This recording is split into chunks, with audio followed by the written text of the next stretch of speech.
please.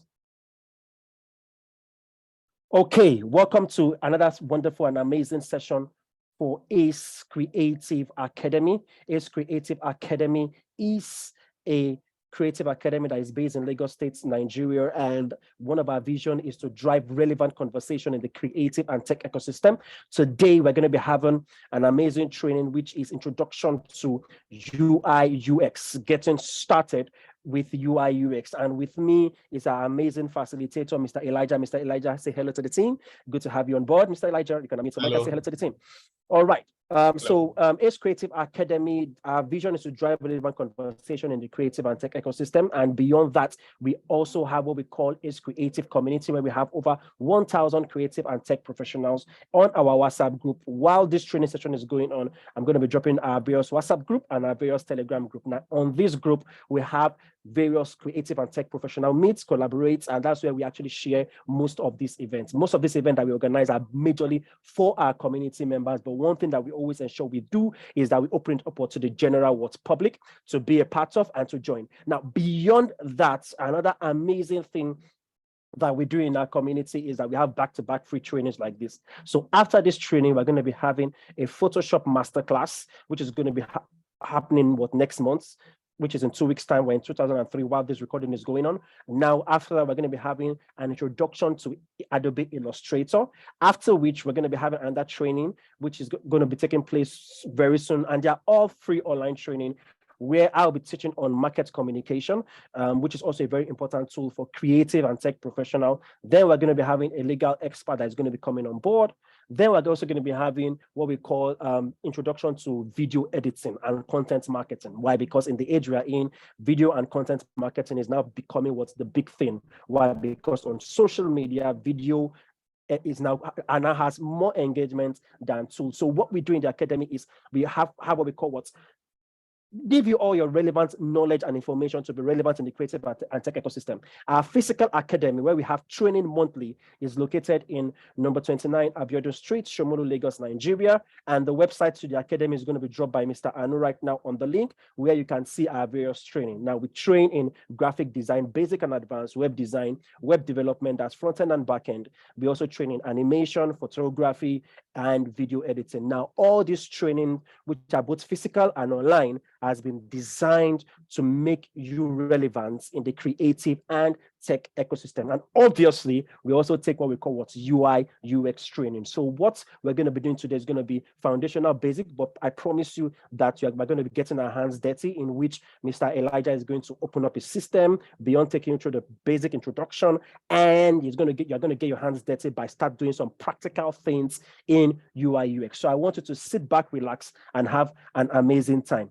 Now, one thing you need to understand right now is that UI UX, UI meaning what uses interface, UX meaning what uses experience, is now very important in the society in which we are. One of the most sacrosanct things right now when you're doing any form of design, whether still design, video editing, mobile app, or you're even doing what we call designs as an architect, probably for an environment or a building, user's experience is very, very key, including in product and software designs.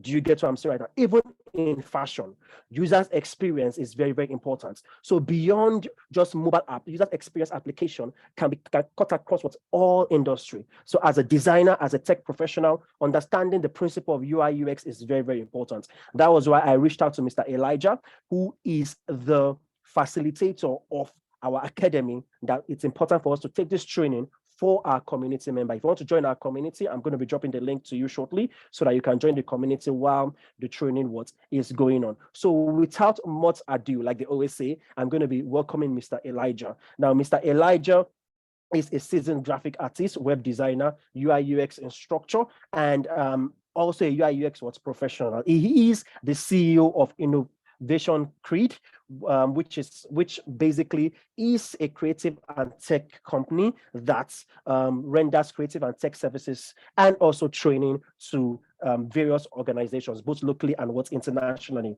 Now, one thing we do at ACE Creative Academy is that all our instructors are not just people that know these things theoretically, they actually went out with various solutions. In fact, most of the people that are actually instructors in our academy are all CEOs and they own their own personal business, but they come to Ace Creative Academy because what is their passion, what to train. So I'm going to be handing off the training down to Mr. Elijah. You can just drop on the comment section that we are ready, Mr. Elijah. Come on, let's do that. If you don't do that, I'm not dropping the mic for him. So just put that we are ready, Mr. Elijah. Let me know that I'm not the only one in this training session. We are okay. I'm ready, Mr. Olukayode Sholanke. Whoa, Mr. Kayode. I think I know Mr. Kayode Sholanke. Mr. Kayode Sholanke. Wow, good to see you, sir. All right. All right. Good to see you. Good to see you, Mr. Kayode.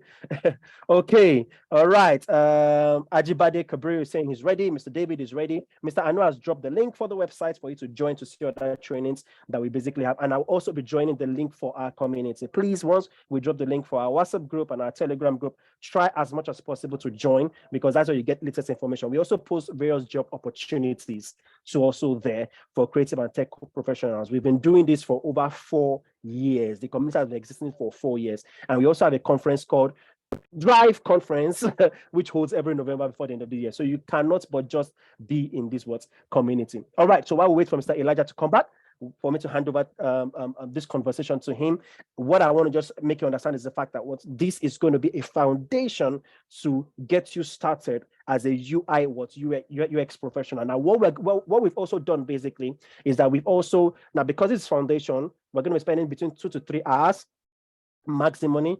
We have also created a package, a training especially for you in case you want to continue this training further on beyond here. But one thing I can assure you that even with what you're going to be learning here today, you can get started. All right, Mr. Elijah, over to you. Blow the minds of all our students here. All right. Thank you so much, Mr. Demola. I really appreciate it. It's a we can't hear you, Mr. Elijah. Can you hear me now? All right. Or can you hear him? Or is it from my end?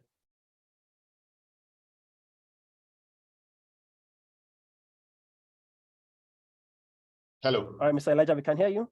Can you hear him now? No, we can hear you, sir. Can you hear him? Oh, you can hear him. All right, so Mr. Elijah, everybody said they can hear you. I guess. I get it from your end then. Everybody can hear you. So Elijah, over to you, please. Okay. So good evening, everyone, and good day, good evening, good night. You know, wherever you're joining from. I believe people are joining from other parts of the world also. Right, and it's really a great privilege. So I won't be wasting our time. I'll be going straight to the presentation. Okay, so let me just share my screen.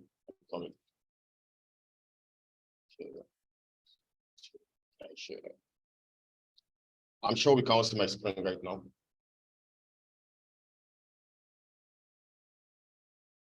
Yes, we can. All right, good. Okay, good. Okay, so basically, good evening. Welcome to getting started with UI UX, right? And I won't be doing so much of what's it called now? Technical terms and kind of deep, in-depth professional kind of stuff. But at least I'm going to be coming from that angle of more like a technical writer, you know. It's part of the what's it called skill set in a tech world where we need a technical writer to, you know, break down a lot of technical jargons, you know, into a very simple format for people. And because we are just coming into the field, basically, so I won't be using much of technical terms. I'm just going to make it. Most of my definitions here are more of a summary that is going to make you understand what UI is, what UX is, you know, basically, of course. All right, so without so much ado, it's going to be an interactive class. It's going to be an interactive section. And I'm going to be asking some basic questions. I just wanted to reply via chat, right? I just wanted to reply via chat. I don't know if you have experience about what UX is. I just wanted to drop the definition, if you know whatsoever, you know, in summary, what do you understand by UX? That's user's experience. Let's start with that first. If you have any basic idea, you can just drop it in the comment section. Let me just give you like 1 or 2 minutes for you to just drop that. I know we have like few people here already. So UX, if you have basic idea of what UX is, I would like you to drop that. Yeah, the looks and feel of graphic interface. Nope, you are defining UI. That is UI.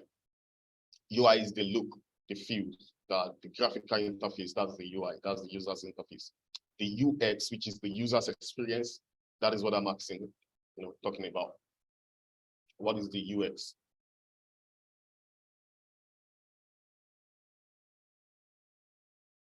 Okay. Do you have anyone here? Do we all have anyone else? Hello? Okay, so basically, okay, user interaction with the interface. So, wow. So I said user interaction with interface. Basically, that's still more like UI.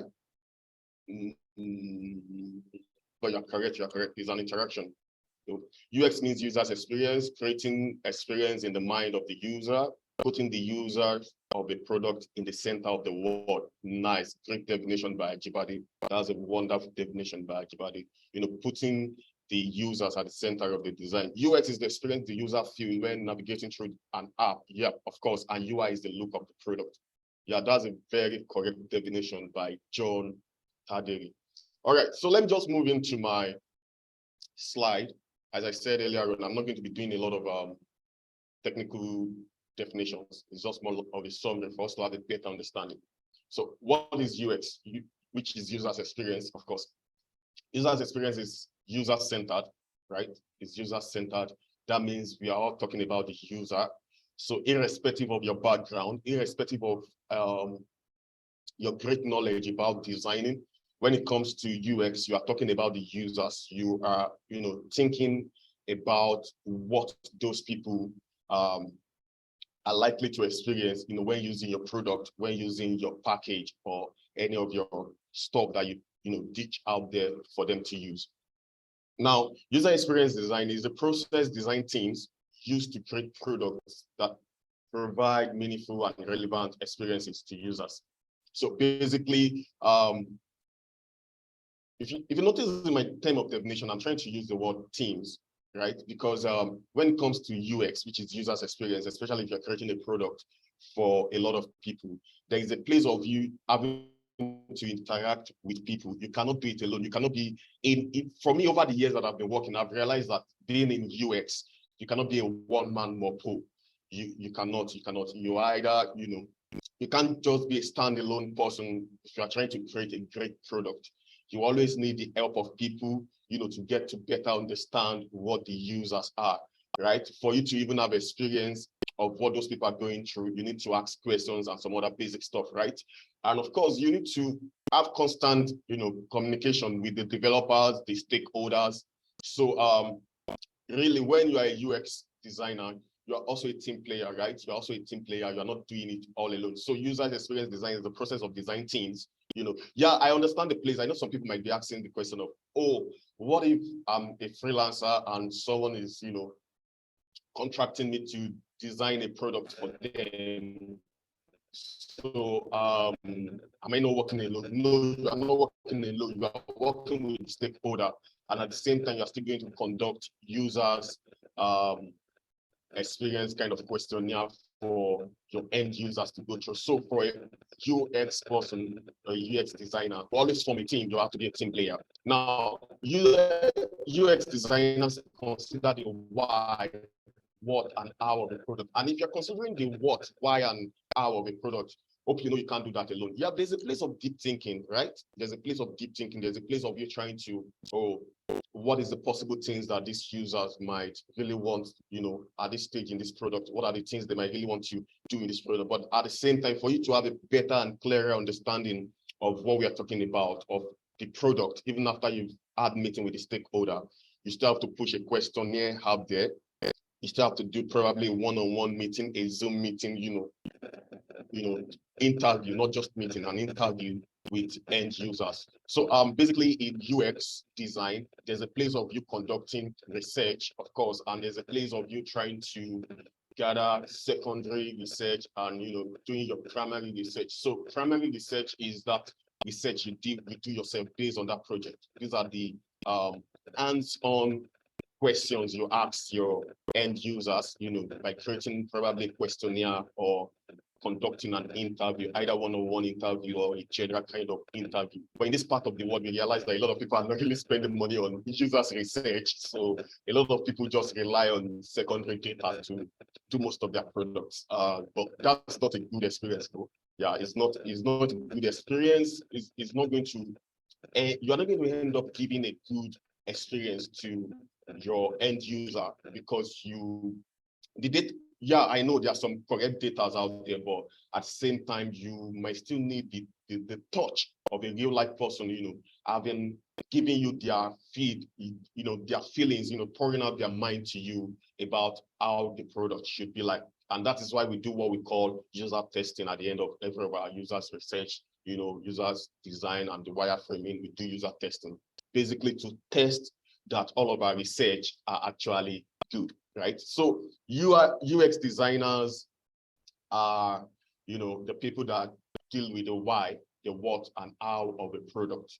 Right. So basically, if you're a UX designer, so it's more like you are the founder of the product. Yeah, a stakeholder is like the one that generates the whole idea. But you as a UX designer, you are like the creator, you are the second god after the real god, to create that stuff for other people to use. So you are a god in your own little way, Yeah, I'm a god in my own little way with my designs. All right, so that is basically all about users experience and UX designers. So looking at this jog right now, let's just do a basic, what's it called now? A basic test of a user's experience. Looking at this job right now. So I'm going to give people the privilege to actually speak now. So I want anyone to just come up with, how can you handle this particular job? Let's assume you actually, go to, which of this coffee shop is one of the best? We don't really have coffee shops in Nigeria. No, outside the country, we have the likes of, what's it called now? I've forgotten the name of these guys. What's the name? Mr. Demola, can you help me out with that? I know you love coffee. Starbucks, yeah. So let's assume you get Starbucks. Though this could never happen in Starbucks, but let's assume you get to somewhere that looks like Starbucks and you order for coffee, and this is the job they give to you, for your hot, what's it called, your hot coffee. How are you going to make use of this? Can someone come up? You can unmute yourself. You can actually speak. How will you be able to carry this? What's the best way for you to carry this particular job?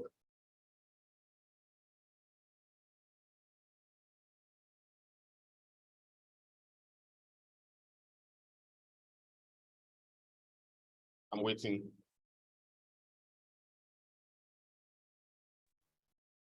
Hello, can you hear me?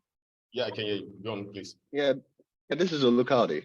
Okay, there's no one particular way to pick up the jug, but for me, I would pick up the jug with my right hand, standing right. The way the jug is positioned, I'm going to hold it with my right hand, and I'm going to pour it forward.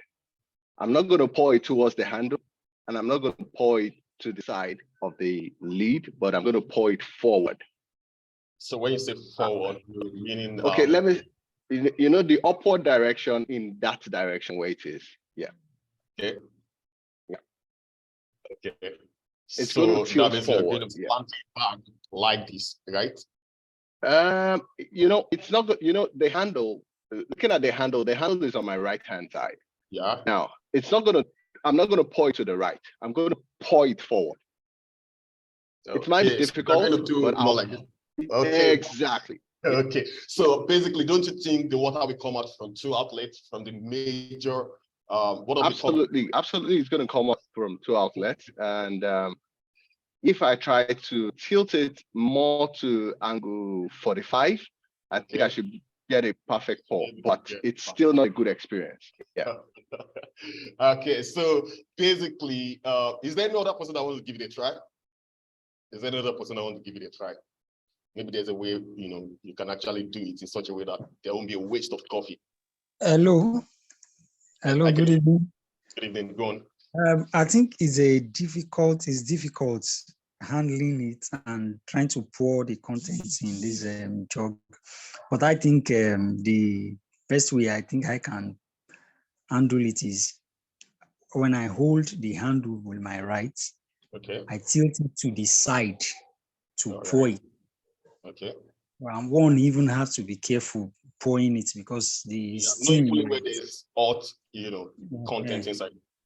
So it's really difficult handling this kind of design. All right. So basically, I'm going to just tell the waiter, you didn't whine me, right? I'm just going to tell the waiter, what is all this, because I'm not going to have a good experience, handling this. This is a very good example of bad users experience. Now, this happens to physical stuff. We can say that this is a physical one. It happens to a digital product also. You get into a website and the first thing that comes to your face is a pop-up, sign up now. All those kind of unnecessary. You've not even spent 2 seconds on this website, for God's sake.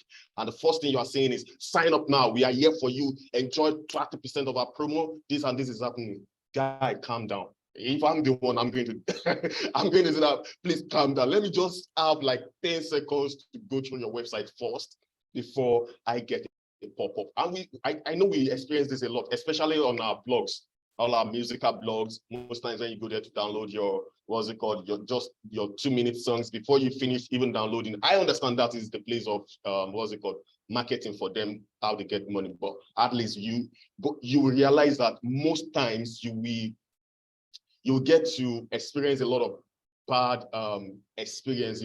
You're unable to navigate through your site the way you want to, correctly. Okay, that is one. Another basic stuff is, let's say, for example, also for a digital product, this is a physical product, right? So for another digital product, let's say, for example, you log into the like of Amazon, right? And okay, so let me use this scenario, a physical scenario. So let's say, for example, you want to enter into ShopRite or Just Right. We have ShopRite here, Just Right. These are big malls in Nigeria where you get to shop and buy your basic stuff that you need. So let's say, for example, you want to enter into ShopRite and or Just Right, and at the entrance, the security guard stops you. Hey, stop there. Where's your ID card? Where is your ATM card?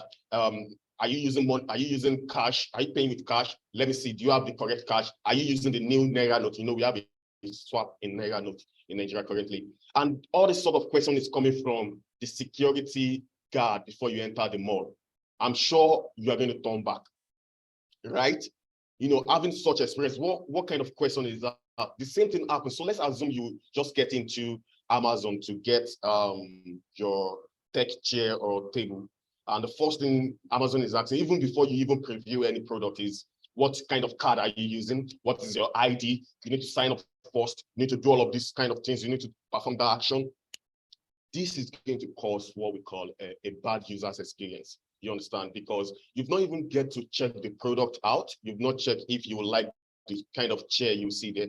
You've not checked if you like the kind of system that you want to buy. You've not checked if you are going to love your the kind of mic. Probably you want to buy a mic that you want to purchase. You've not even checked if for all of the configurations and all of those, the first thing the platform is asking you is your card, the details of your card, your NIN, your valid ID card.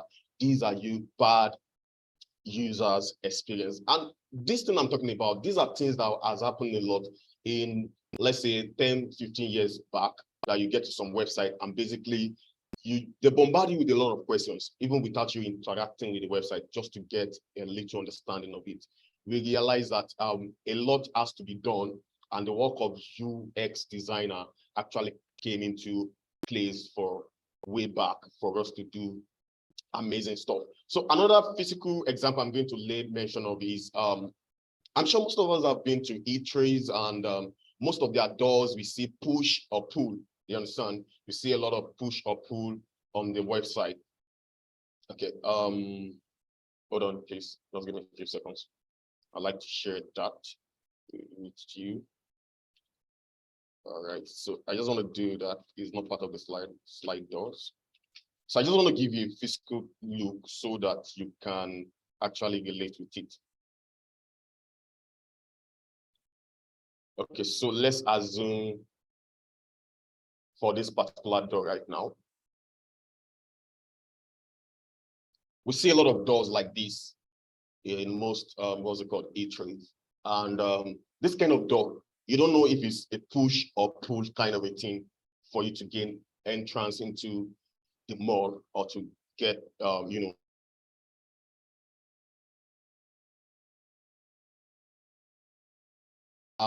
at the outdoor and push and pull. Let's assume a young man that is very, very furious, not just angry or apex and in entrance into this kind of door. First thing is that there is tendency that he's not even reading the push or pull on the door. He just want to gain entrance. And most of the things we have in our forehead, especially when we are entering into our house, doors inside. So let's assume this is a pull when you're not supposed to push. Now, he, in his own state of mind, is angry. He just want to gain entrance into the mall or the shop. And all of the thing he ever have in his mind is that whenever you want to gain access into anywhere, you pull or you pull. The moment he gets there and he push, there can be damage. You understand? There can be damage, either the glass being broken or the handle, get destroyed. And in that case, the security guard is going to lay the blame on you, right? The security guard is going to be like, wow, Mr. Man, you just spoiled our door, right? But basically, it is a bad user's experience. There's a man we call Don Norman, right? He's the pioneer and the founder of the word, the term UX design. And we talk about Don Norman's door. There is Don Norman, there's about door. So he was giving analysis of a particular door that writing push pull, not, understanding the way to access entrance into a particular place just because the door is not well designed, when it comes to user's experience, can be a very bad thing, you understand? So what am I trying to bring out here is that most times when we accidentally spoil a product, the producer or the manufacturer tends to tell you that you are the one at fault, right? Most people, they tend to tell you that you are the one at fault. But in the real sense, human beings should not be blamed for any technical error that occurs in any of the products you acquire most of the times. Now, I thank God for input into most of our doors now. We have a way, we now notice that when you go to E3, the door is two ways, right? You can either push or pull. Now, there is a very deep study that has gone into work for those doors. So whether you push from outside or you pull from outside, you'll still gain access into the E3, irrespective of what format you use in opening. Now, what is that trying to tell us is that as a user, your state of mind at every point might not be constant. What do I mean by that? Everybody have different kind of emotions. I can just give an example of someone that is at the apex of his anger, raging, and all he wants to do is gain access to an entrance. Someone can also be in his, good mind, and of course, probably he or she is an illiterate. He doesn't know the meaning of pull that is even on the door, you get. So these are part of the things we need to consider as a UX designer. Don't blame you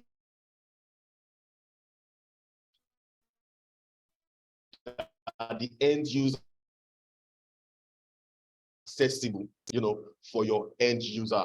There's what we call eligibility, when it comes to design, equity, and eligibility, all those kind of terms that we use when we are designing. We are trying to talk about equity when it comes to design. We talk about equal use of a product and all of the likes. And that is why you notice that in some part of the world where transgender is kind of allowed, you now notice that most of their toilets are built in such a way that any kind of gender can make use of it, you understand. And a lot of things are actually going into place that they are trying to make sure that users of any type of whatsoever kind it is can easily use the product you get. So when you're creating a product, create it in such a way that your users are not to be blamed, but rather you create a product that can easily be used. Now, for example, Mr. Onikayode was given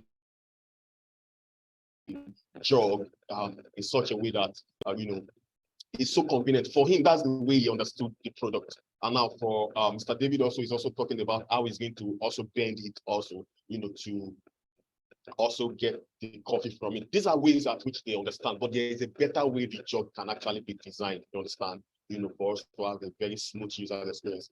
Create a product in such a way that even if there is no manual that comes with it. If you notice, for example, most of our iPhones, current generational phones, don't come with manuals again. They don't come with manuals again, but once you open them, they just give you some great illustrations of how to use it, and you started using.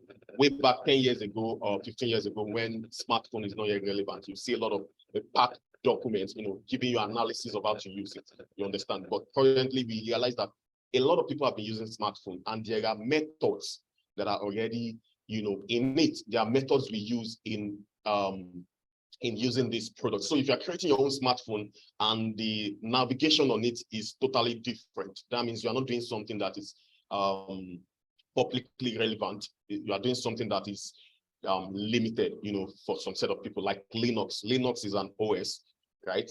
And Linux is easy, but it actually chooses friends. It's not for everybody. It's not like Windows. Everybody can easily pick up Windows and do a lot of things. I've actually used Linux before, and when you get into Linux, if you're not tech savvy, you cannot use Linux like that. You understand? So basically, it's a good product for developers, but for computer illiterate is something else. Let's talk about Kali Linux. Kali Linux is basically for hackers, you understand? So these are products, created for their fields, but they are products that is not easily accessible by any other person, right? Yeah, they have their own marketplace. But what I'm saying is that for those who are not in that field, when they see it, it becomes a bad experience for them. So if you're creating a product, that's the end point of this whole story I'm talking about. If you're creating a product, understand them, understand who you are designing for. And that is why you need to do research, getting your secondary research. That is, secondary research are research that are already done by some set of people, and you're just picking those data from them, right? They are good sometimes. In fact, you need them. But for you to do competitor analysis, for you to do competitors analysis, for you to do market analysis when you're creating a product, you need some secondary data. But when it comes to interaction with the product in itself, you need one-on-one interview with your end user. So basically, that is all about users experience and users UX designers. If you have any question, just drop it in the comment section. I'm going to answer it while I move to the UI section. And basically, if you are watching on YouTube right now, you can follow the link, right, to join any of our community to ask questions from the community. We have a lot of product designers in the community also. Of course, myself, I'm there to always answer questions relating to UX and UI. So let's move on. So what is UI? So I've seen a lot of definitions while we started this conversation. A lot of people have already defined what UI is. Is the look, the feels, the graphical, stuff that you get to see when you open your product, your digital product. Now, even UI is related to physical product in itself. I mean, physical product like, has anybody have experience with the current shape of ketchup, the ketchup bottle? Let me just do that now, the ketchup bottle. We see that a lot of nice design is actually put into it. Now, looking at this, we have, so look at the series of bottles that we have on my screen right now. You see that the first one is more the design. I'm talking about design now, but at the same time, that design came about as a result of a perfect users research, right? There's a lot of research that has actually gone into place before they could come up with this kind of design. Now, if you look at this particular one here, looking at the design of the ketchup, in its actual sense, if you bend this to the bottom to sit, then the tomato ketchup and the name of the company is going to be upside down. But in the real sense of it, they actually designed this product to actually stand like this. And what is the ideology behind it? For the bottle own, remember that time when you're using your ketchup, when it's almost finished, you start eating the bottle. I want the last one to come out. I want the last one to come out. I didn't see ketchup today. Now to get off that kind of stress, and in the process, you might even break the bottle, right? In the process, you might even break the bottle. So yeah, after a lot of research, they came up with designs like this. So at every point, the bottle is always turned upside down. So there is no need for you to eat the bottom of the bottle again, because at every point, all of that products is actually going down at the same rate, you understand? Except for if you just want to use water to rinse the bottle. Yeah, I will advise you to that. All right, basically, so we see a lot of UI, good design into play. Why? Because there is a solid work at the back end, which is more of the user's experience. So what am I trying to say with this illustration is that if you actually do a very good job in your user's research, your design will definitely be good. I'm going to say that again. If you do a good job with your user's research, your design will definitely be good. You won't design anyhow thing, out there. So when we see that they actually change that, you see transition in design from the left one, from the right one to the left time till they get to the correct design, which is generally acceptable and is also making sense more. You understand? So if your user's research is good, if you do a thorough job, if you do an honest work, interviewing people, you are going to have a good design. There's no way you have a good design. You have a good design because you design based on the research you've actually done. You design based on the research you've actually done. So user's interface, because in the process of your designing, let me just go back to that basically. In the process of your designing, you get to understand the people you are designing for, the demograph, the geograph. So let's say, for example, you are designing for secondary school student, a primary school student, you'll be able to know what kind of font to use if you are designing for primary school students. If you are designing for banking sector, you'll be able to know, oh, for a banking sector, I need a serious typeface, that's kind of font. For secondary school students, I need something that is a little bit funny, jovial, something that is not too serious because they don't want to be too serious at that age of their life. They are still within the age of, puberty stage to being a youth. So they still want to explore a lot of things. If you are doing for children, you have to be playful with your design. So when you do a very good user research, your design in return, you know what you design, you understand? So when you now get to user's interface, the layout, the color, the branding, the typography, and every aspect of the app is going to be based on the user's research that you've done, you understand? So user interface is the virtual part of an application or device that determines how an end user interacts with it, or how information is displayed on the screen, So let me give you a perfect example. If you are designing a fintech app, for example, you notice that most in fintech app, once you open it, the first thing you see is the balance, the user's account balance. Why is it so? Why is there always user's account balance? Why must I see my account balance first? Because that's the way it should be. The moment I open my app, I want to know my what first. I want to know, if I'll be able to carry out this transaction. So let's say, for example, I intend to send $50,000 to Mr. Demola, you understand, or 50 million naira, for the particular project we want to work on. And the first thing I want to see in my app is what is the balance? What's the account balance? Do I have up to 100 million in my account for me to forward the 50 million naira to him? You understand? Before I could even think of doing any other transaction. So let's say, for example, again, Mr. Demola sent $50,000 to me, right? And I really want to confirm it. Probably I'm using Kuda. Kuda doesn't send SMS. If you're using Kuda in the house, you can attest to this. Kuda doesn't send SMS, but rather it is notification on your mobile, on your, what's it called? Your mobile, your Gmail, your email, or whatsoever mailing format you are using, whether Gmail or Yahoo Mail, So basically, and so let's say, for example, in my phone, I don't have my Gmail installed. Let's just say, for example, which of course is not anything I want to do because my Gmail is always active on my phone. So let's say, for example, I don't have my Gmail active and the only thing I have is to check the app. So the first thing I want to see is the account. I want to confirm if Mr. Demola has actually sent the $50,000 he promised to send. And of course, it's going to send it. All right, so the first thing you want to see is the account balance. So when you see this kind of format being used over and over again in products, you should know that a lot of research has actually gone into work for them to arrive at that display.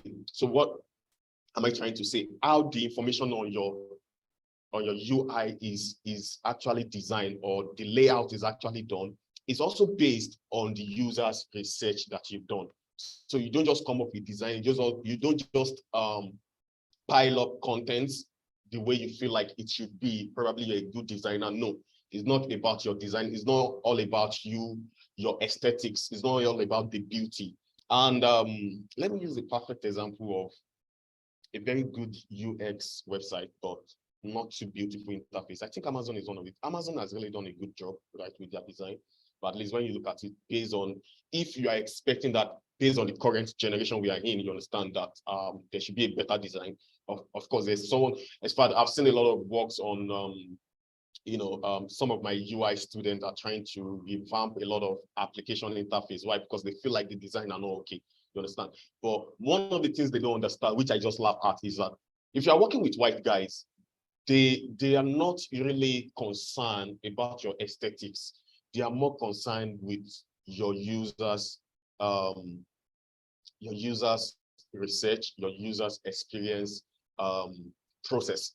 They are more, they are more concerned with that. They are more concerned with your wireframe. They are more concerned with your prototyping. They are more concerned with the why, how of the whole thing. And that is why you can see that most of their design are always simple. Not like Nigerian companies. Thank God a lot of minimalists are now coming into the industry in Nigeria, and we are doing a very fantastic job right now, of course, in the industry.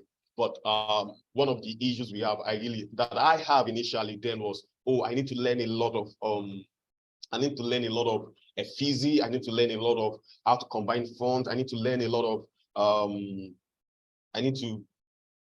someone says you can't hear me.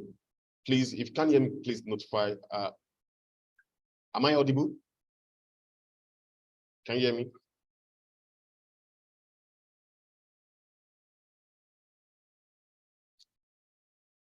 Hello. All right. Okay. So apparently it's the network of Mr. George Damilola. Please work on your network or on your asset, actually. Okay, thank you. So basically it's more of what's it called now? Where am I? It's more of your users research for how your design actually looks. So let's go further in it. No. Okay, so when it comes to UI and UX design, there's a lot of branches in it. There's a lot of things you need to know. I'm not sure if you'll be able to see this clearly, but I'm going to draw up this particular diagram in the group. I'm sure, please check the link. If you're watching on YouTube, check the link for the link. Check the link below, check your down of your screen. You're going to see a link to our WhatsApp group, to our Telegram group. This is going to be in our Telegram group, of course, so that you can always have access to it. No matter, you just check our Telegram group, you're going to see it there. Now, this particular diagram talks about the various branches in UI and UX field. There's a lot of things there. There's a lot of things involved for you to have a complete product. From the top part, we talk about the UI design guideline and principle. We talk about the wireframe prototype, and you building a system. To the left, I have to the left the resources like icons, colors, font, image, inspirations, and supplements. What are the supplements? These are kind of where you get your inspirations from, or quotes that encourage you to do more design, the design of everyday things, something like your books, some of those books that you look at, like Don Norman book. I'm going to introduce us to Don Norman book, which is Design of Everyday Things. I'm sure some of us must have heard of it before. And if you have heard of it, I've not read that book, please, I will encourage you to read that book. Design of Everyday Thing by Don Norman is going to open your eyes to a lot of things when it comes to product design. And of course, I'm going to drop a lot of other links, in the WhatsApp and Telegram groups. So if you are watching from a later video, so just follow the link under the video. You'll be able to get access to the resources. So there's still another book called Refactoring UI, right? That talks about some of the basic principles you need to follow when you are designing user interface for your users. There's a lot of things. So this is just a diagram that talks about everything you need, to come up with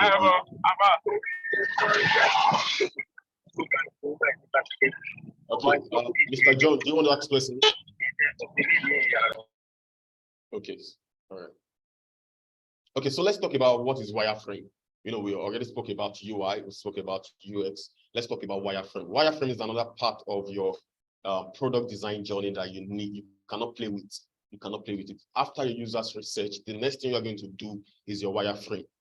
That is the place where you try to imagine what is going to come, or this is a place where, this is the stage, sorry, where you arrange your products based on the user's research that you've done in the past. So wireframing is a practice used by UX designer. If you notice, used by UX designer, not just UI designers. So I've seen, yeah, you can be a UI designer. Let me just digress a little bit. You can be a UI designer, right, and not have anything to do with UX. But I will advise that you have basic knowledge of UX, pick up a course, come for our courses on UX design and have knowledge, of what UX is, even if you want to specialize in visual design or UI design, because there's no way you design something nice, especially if you are contracted as a freelancer to work on a product. So think of it as someone contacts you, oh, can you please help us design this product? And you have zero knowledge about UX. It's going to give you a lot of issues. But if you're working in a big organization like Google and the likes, okay, while I was taking my Google certification course, then I have a lot of facilitators. I have some set of people that are into research alone that took us on research. We have people that took us on UI design, and that is what they do. That is what they do in their life. It's all about UI. They are not, they have idea of UX, right? They have idea of UX, but they are focused on UI. You get their focus on UI, which is users interface. It happens if you're working in a big organization, you can choose on and not to digress to different field, right? But if you'll be working as a freelancer, work alone, especially if you're working in Nigeria where you have to, you have to put on a multiple hats in Nigeria, you just have to be a very good UX designer, then of course learn the principles of UI and also so that you'll be able to design a good product. So wireframing is a practice used by UX designer, which allows them to define and plan the information hierarchy of their design or app. You get app, website. This process focuses on how the designer or clients want the users to process information on a site or app based on the user's research already performed by the UX designer. So everything you are doing is based on the UX design research that you've done. So basically after you've done your research, you realize that there should be a big card at the top. There should be a big card at the top. There should be other information that follows, then there's going to be image. Now when I'm designing, most times when I'm designing UI for a web design job, one of the basic things I do, because the landing page is also, the home page is also the landing page. And of course, you have like just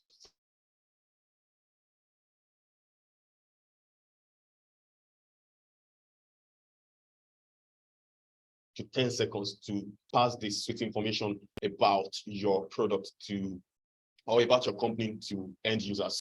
UX writing, there's what called UX writing, users experience writing, where it's more like a content development kind of a thing, where you get to, come up with contents, where you come up with catchy words, where you come up with phrases that are used, or a simple line of sentences that are used, just to get attentions of users in few seconds. Now, these are works that are done by content creators, or content writers, but as a UX designer, also, you need to have basic idea of content creation and content writing. So at least you get to design, not just good design, but also be able to catch attentions with your words, you understand, also. So when you are doing wireframe, after you've done your research, you'll be able to know, okay, where should this image stay? What should come first? What should come second? When I'm designing my web for my clients or on any project I'm working on, I try to make sure that I'm using catchy words and of course, image that call for attention, you understand? Image that's going to get the attention, of course. So I'm using image that gets attention. Why? Because not everyone that comes to the website, not all of them are literate, you understand? Some of them are illiterate. So when you're designing, you don't design based on for those who have understanding of it alone. Yeah, you might ask this question of, oh, what was an illiterate going to do with the website? Yeah, you as a literate person can actually be with the system doing some English, just come to the site. The image is going to speak to the person, right? The image is going to speak. And even if they could not understand the English, they can understand. What if the person is from China, right? And doesn't understand English, but once they see image is more like a general, it has a universal language. image as a universe. The same way music is more like as a universe, even if you don't understand what they're saying, but by the time you start listening to the sound of the keyboard, the sound of the drums, you get to, know the melody of the song, you can still vibe with it, you understand, even if you don't understand what they're saying. So the same thing applies, when you are trying to construct your wireframe. You try to arrange things in such a way that everybody can easily pick one or two things, at least before they read first section, second section of your design, except you are designing for a particular set of people. Let's say you're just, this product is basically for developers. Then you can use their technical jargons, for your design. But if you're designing for everybody for accessibility, please make use of image, that denotes what you're talking about. And that is where wireframe comes in. By the time you're arranging stuff, you know what is to be put here, what is there, what will not be here, what will not be there. You understand? Basically, if you look at the screen, what we have here is just boxes. It's just boxes and circle. But to me, I know what that boxes and circle will mean. You understand? Because I've done my research and I know what should be there later. Right? Now, at this stage, if you're having a meeting with your stakeholder, let me just put this in. If you're having a meeting with your stakeholder at this stage, probably you're at this stage of your design, and you're having a meeting with your stakeholder, you will be the one to explain to them what each of those lines actually means, like that, you understand, for them to really have proper understanding of what that structure means.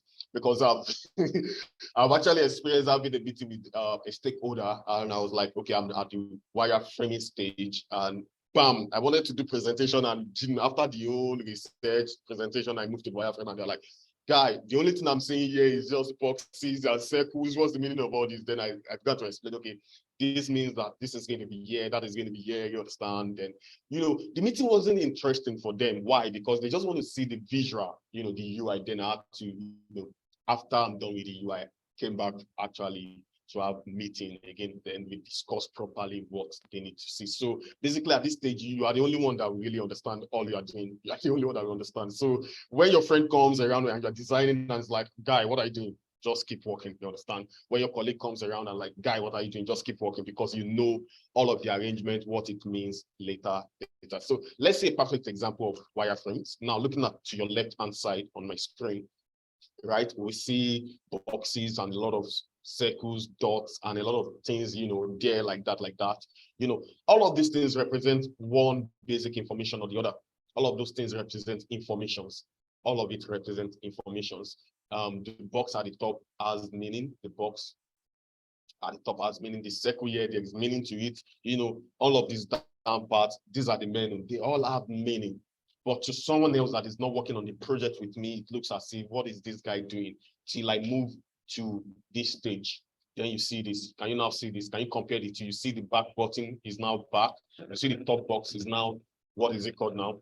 That is the time. The second box at the top section is now for the battery, the network gauge or signals.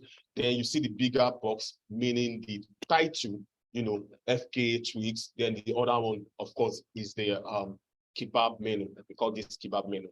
When you come for an advanced class, we talk about all the various type of menu and all of those kind of icons that are used and their names.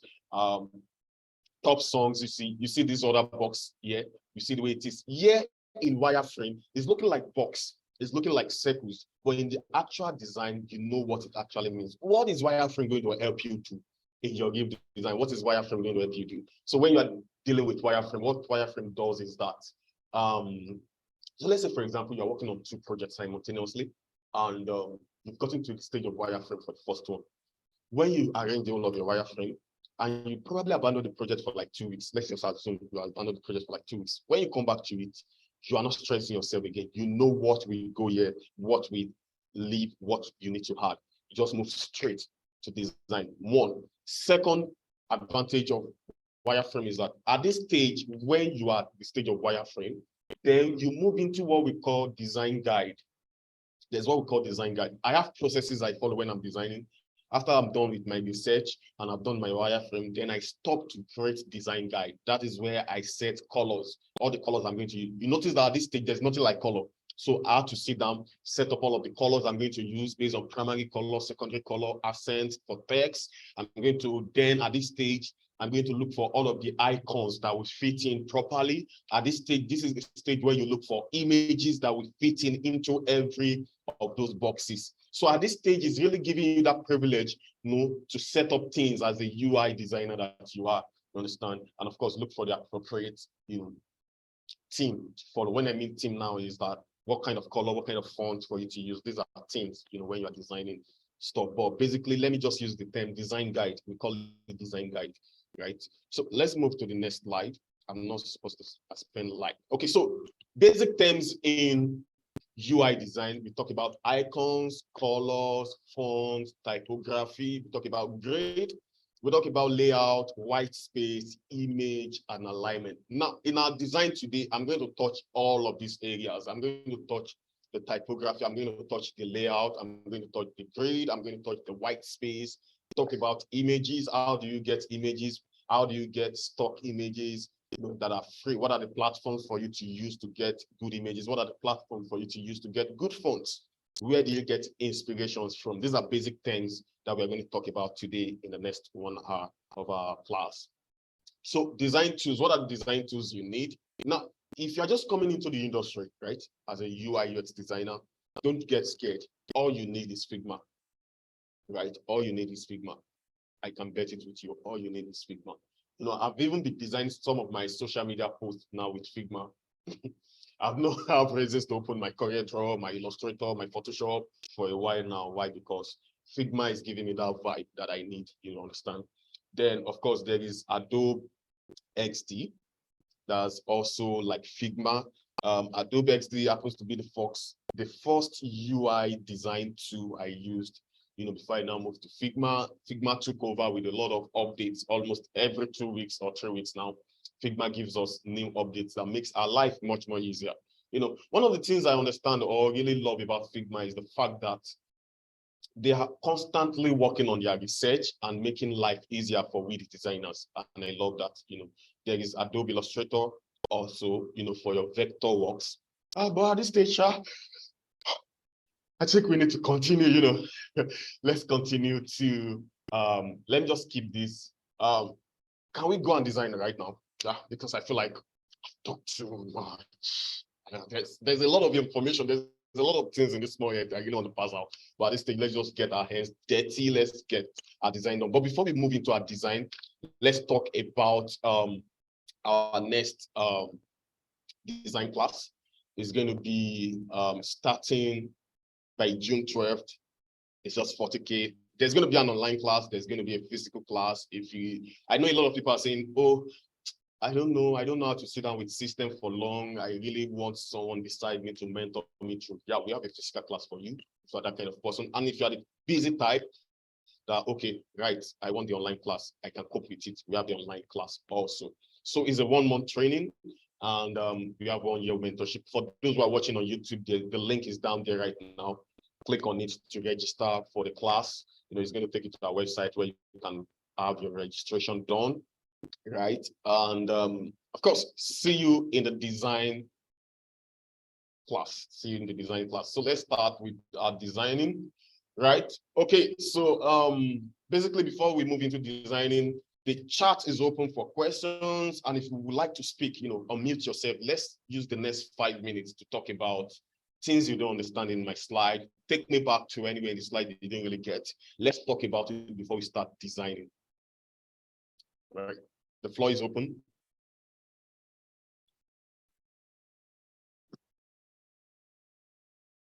Thank you, Mr. Elijah. This is a lookout again. Can you hear me? Yeah, I can hear you. Go on, please. Okay, great. Yeah, couple of things I just need to know. It's been a fantastic presentation so far, and you've been able to unveil so many things that have been an assumption to me. And the very first thing that caught out for me is to ask, okay, what's going to be the system requirement if I want to go into, if I want to venture into this? And as per the class, you said you have a 1-month session that's 4 weeks. And I'd like to know how many days in that 4 weeks does the class hold? Is it every day, or there's a particular day or a particular set of days? I just want to shed more light on that, please. Okay. All right. Okay. Thank you. So let me answer Mr. Coyote basically. Okay. So the system configuration part. Okay. So you can just use the system with Intel Core i5, right? 4 gig RAM will work, but I will advise you use 8 gig RAM, you know, right? 8 gig RAM. Yeah, not because Figma is an heavy software. No, it's not. You can, in fact, you can use your Figma on your browser, but just to ease process of working, you understand. So Intel Core i5, whether the 6th generation, any kind of generation, but Intel Core i5, right? And 8 gig RAM. Then your disk space can just be 500 gig, you know, 500 gig. That will work well. And probably if you have a dedicated graphics, is an added advantage. It's good.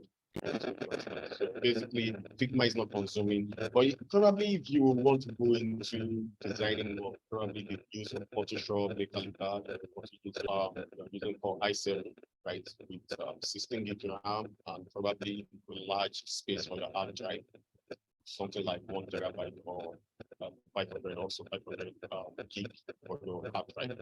But basically, for Figma, 4 gig RAM is good. The Core i5 or i3, then your space can be 250. But space on my system currently is just, I think it's 120 SSD is like a very good hard drive.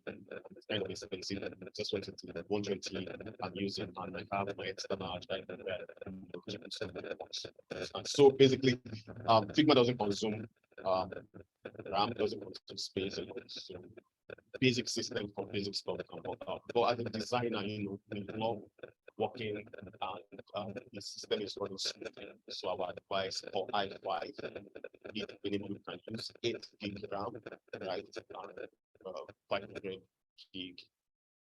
Yeah, 500 gig for your hard drive space or 250 as you want, based on how you want the space to be, you know, on your system. But RAM and the Intel, you know, the makeup of your OS, which is of your hardware, should be Core i5. All right. So, okay, for about the training is 2 times in a week, and it's 2 hours. Of course, the 2 hours can extend to 3 hours based on how interesting the class is with the student, based on how, of course, it's interactive at time. Max, we do 3 hours, you know, just to give my students some special, you know, additional tips on some things if required, you understand.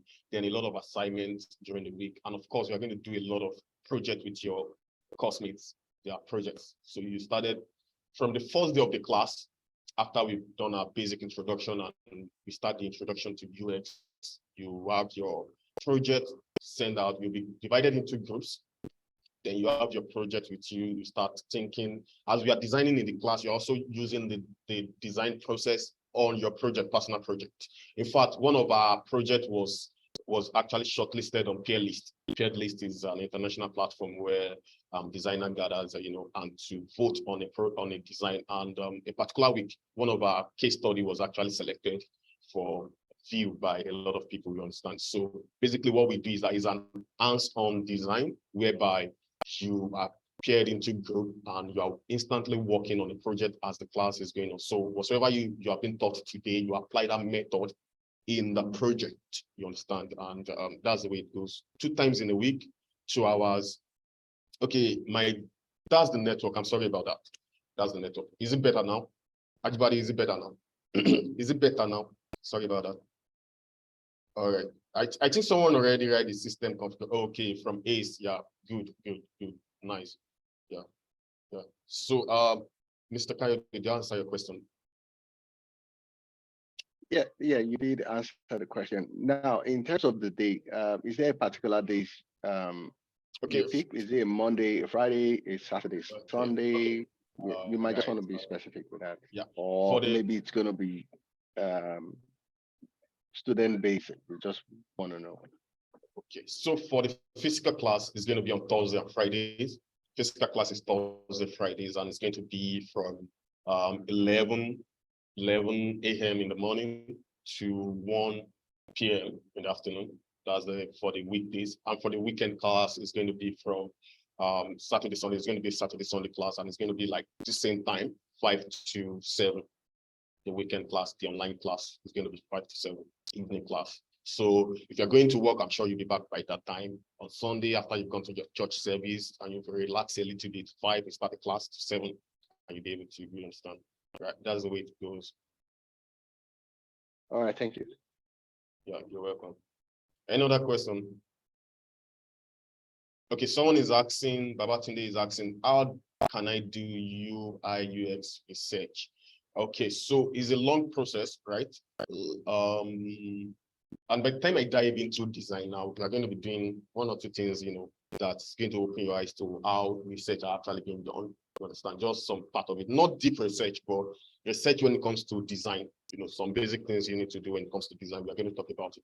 But for you to have a better in-depth knowledge, you might need to come for our class, to get your hands dirty on a new project. You are working alongside someone and you'll be able to work as a team, share knowledge together at the same time, and work on a real life project. I've seen a lot of people do a lot of buy courses online, which is good, and they find it hard to complete the project. Why? Because they are not what's it called now? There's no one to encourage them. They are not working alongside with anybody, and that's why I also advise that you join our community also, where you'll be able to have interaction with those who are already in the field. You understand? Be able to ask daily questions. If you're working on a design, you are confused about a particular stage in your design, you can easily ask someone in the community to help you out with. Okay, so this is another question. How many months of mentorship? Is a 1-year mentorship?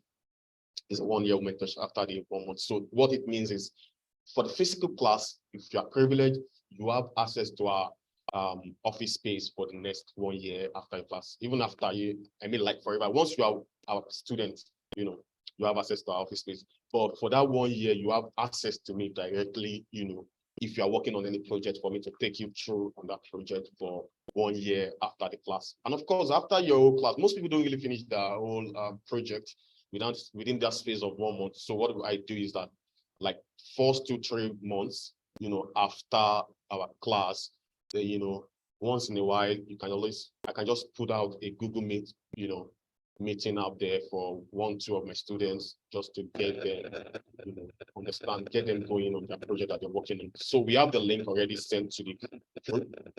And of course, if you're watching on YouTube, the link is down below this screen right now. You'll be able to click on it and it takes you to our training website and be able to, of course, register for it. So that being said, let's move to our design stage. Let's see, what can we design? So basically what I do most times when I have short classes like this is I don't try to, okay, Mr. Coyote wants to ask a question. Go on, please. Sorry, Mr. Elijah, I need to put a pause in there. Just to confirm, how much is this? How much is the class? 40,000. 40,000. I think there's a conflict. Maybe the website is yet to be updated. I could see 30,000 there. So do I take the 30,000 as the fees? I think Mr. Demola is going to answer that question.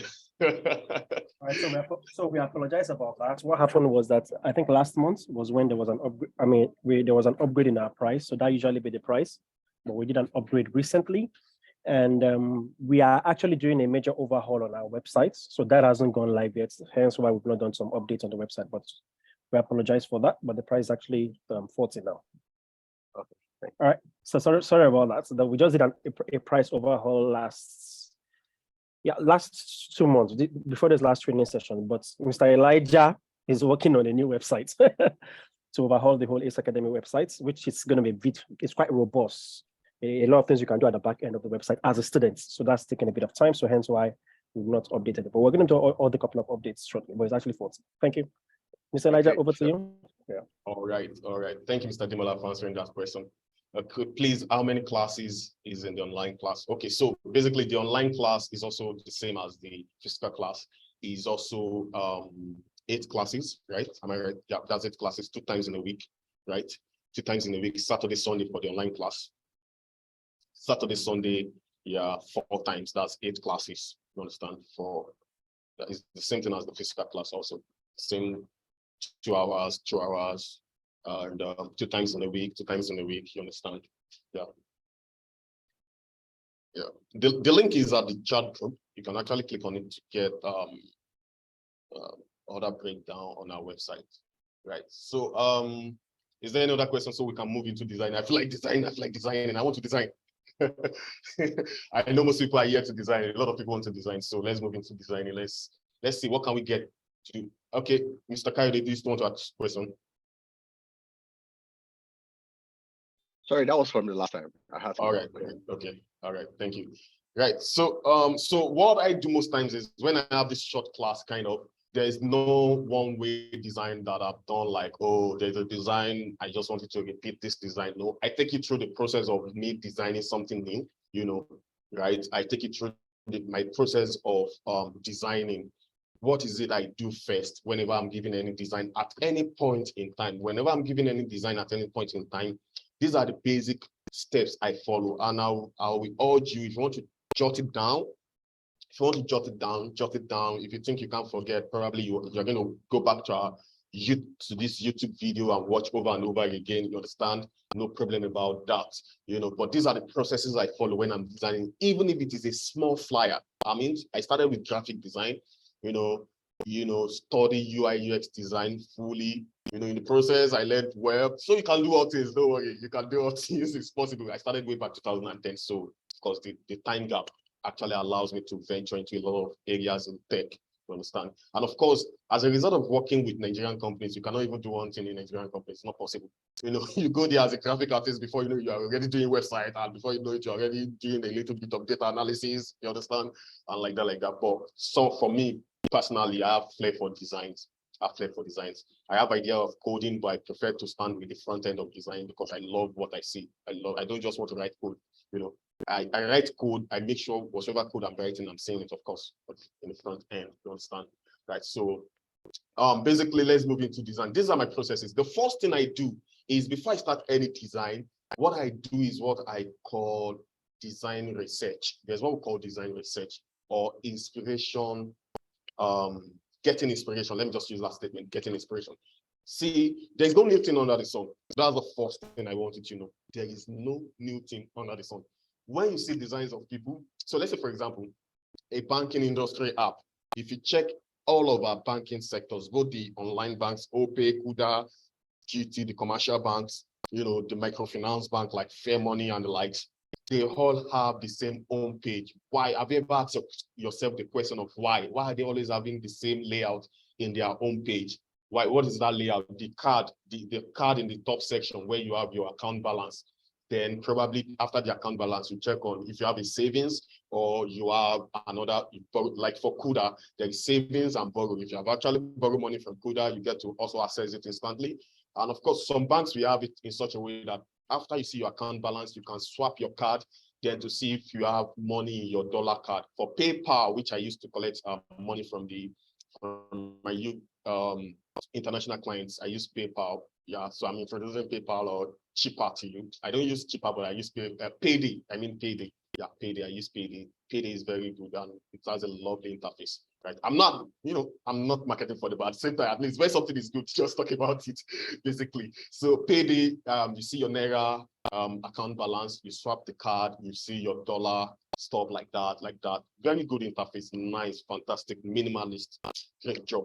But I've been pushing button to talk with the designer, but he has not replied me yet. I've been pushing button to talk with the designer of it. I've been looking, whenever I see good design, I always like interacting with people who are involved, the brain behind it, to learn more. And I'm going to share with you, please, someone should remind me at the end of the class that I want to share with you list of guys you can follow in the industry, list of top guys in the industry that are dishing good content and good, resources out there, you understand? These guys are so busy, they cannot have one-on-one class with you, except you pay, and their pay is like around, like for Ozenoa, there's a guy called Ozenoa, Toby is his name, his list class is $50. You cannot, his list class is $50. And once it comes to class, it teaches you guys what the knowledge he has. Boom, boom. If you don't pay, you don't have access to him to ask questions. So for someone like me, that attend his class, once in a while and, pick one or two things from his class, from his teachings, I'm always like following, this guy to see what are the new things he's talking about. What are the new things? There's another one, Davio. Davio is another guy on Twitter. He's a fantastic guy, So one of the first thing I do basically is that I research about work. whenever you are giving processes, there's no new thing under the sun. So the works of the likes of Devio, the works of Osenua, the likes of looking at the applications like Payday, looking at the applications like PayPal interface, of course, looking at the interface of PiggyVest. You understand? PiggyVest is another good interface. Looking at Cowrywise. Cowrywise has another beautiful interface. These are applications that I've signed up on. Why? Because I need to check the interface. I want to see their processes. I want to see what they do. I want to see, oh, from the home page, what is the next thing that looks, what is that next button that they make so obvious for me to click on, to perfect or to complete my transaction. I want to see the processes involved.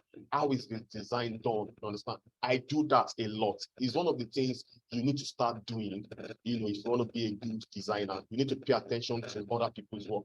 Okay. My audio is cracking. Okay, Mr. Demola is saying that. I'm sure it's the network. How about now? Probably it's the way I'm shaking actually the mic. Sorry about that. Okay, so basically, you need to follow trend. You need to follow trend again. So follow senior guys in the industry. Look at their work. Repeat whatsoever they've done. And it's one of the best advice you ever hear from anybody. This part is the only advice you hear from professionals, that if you want to become good at designing, you have to repeat. You need to have eyes for good design. And how do you do that? You need to visit sites like Pinterest. So I have my Pinterest, opened already yet. Sorry about that. I have my Pinterest open already here. You see this. I do this almost every day. Right? I learned this from one of my mentors, Mr. Sampson. I learned this from him. And one of the things he actually does, like, he didn't share the secret with me. I was surprised. This man, I honor him from year to year, like forever. He's always doing exceptional things when it comes to design. But when I asked him, okay, Samson, how do you get your design experience? How do you get your design knowledge? And it's like, oh, most times when he's having his leisure time, like free time, he's always on Pinterest or Behance, looking at design, just feeding his eyes with good design. This thing sounds so, oh, is that the only thing? Okay, he said it's not so audible, Sharu. What about now? Can you hear me now? Is it better now? Okay, so one of the basics, maybe I should just be more audible from my side, actually. So one of the basic stuff is that you need to sit down with system. Okay, can someone else confirm this? Is it clear over there, Mr. Coyote? Can you hear me clearly? Yeah, it's a bit husky, but I could hear you. Okay. So for other people, they might be finding it challenging to hear you clearly. So, basically, I guess it's the network. Okay. Okay. Okay. Tolu Lopez says the audio is clear from his own side. I'm not sure if it's he or she before I use transgender terms for you. All right. Yeah, it is clear here. Yeah. Ibrahim says it's clear. Okay, good. Okay, so let's continue basically. So one of the first things you do is that make research. There's no new thing under the sun. Believe me, there's no new thing under the sun. In fact, I do this a lot. I can pick any of this design now and decide to work on it today, especially when I'm free. There's no free moment for designers. Once I'm with my system, I just try to go online, sit down with the likes of Behance, Pinterest, and I pick up designs and I try to work on it. Sometimes I decide to practice my interaction skills. How does this particular icon interact with this? I do that a lot. Some basic principles I already know, I keep repeating it. That's the basic principle for advanced class, you get, and big classes. Repeat it. So when you come for advanced classes, what they are just going to open your eyes to is what is trending currently in the industry that you need to add to your knowledge. So they will start taking you back to basics. You understand? So what you should do is that once you start learning the basics, do not leave the part of the basics. Keep doing the basics. Go online with the basic tool you are going to learn today. Pick one or two designs, repeat it. Do the same thing over and over again. I remember 2010 when I started learning graphics design. After a graphics class, once I'm going home, I pick up flyers on the way. The only flyers I don't pick is CSA flyers. Sorry, guys. Sorry about that. Because there's a lot of multiple colors, But I pick flyers of churches like Avestas, Daystar, because I do and I try to repeat whatsoever is there for me to design. You understand? Basically, sorry about the terms of CS. I do something. Don't take it personal. So this is not a religious kind of fight here. All right. So what I'm advising you do is just go online, pick different designs, work on it. Now, another secret about design, which we are going to be talking about by the time you start designing, is that by the time I open your eyes, it is clear now and the background tracking is gone. Thank you, Mr. Bjorn.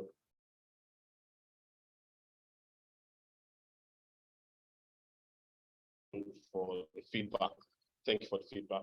Right. Okay. So what I'm going to do right now is that I'm going to pick one of these designs here. The only difference is that let's pick the same color so that I can teach you how to pick colors from designs. All right. My internet is not stable. Yeah. Don't mind our internet profile, ISP provider. What's it called? What are they called again? Right. I'm using Airtel here. I'm using Airtel modem.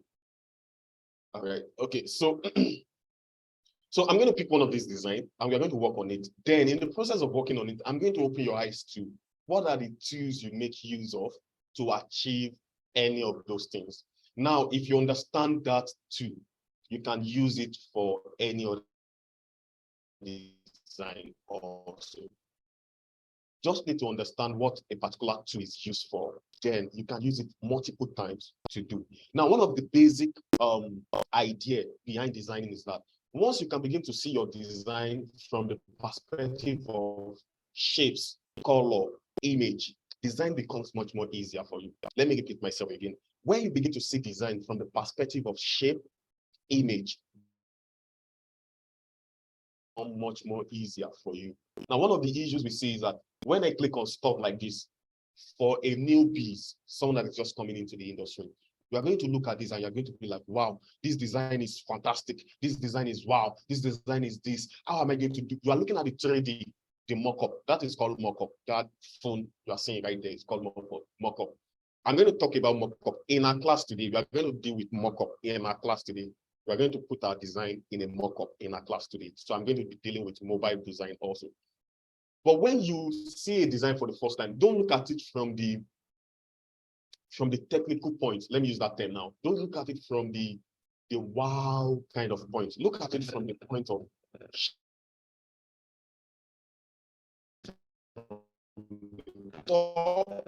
you see that this is 941. It's a text, right? If you look to the left, these are icons. Icon of phone, of battery, of network signal. These are icons. Move next to the next thing. AE. That is text. Look, the next one is 1240, 234. That is text, right? If you look again, you see GHS, which is Ghana, and of course the Ghana flag. That is icon. That is color. That is text. You see the drop-down icon. That is icon.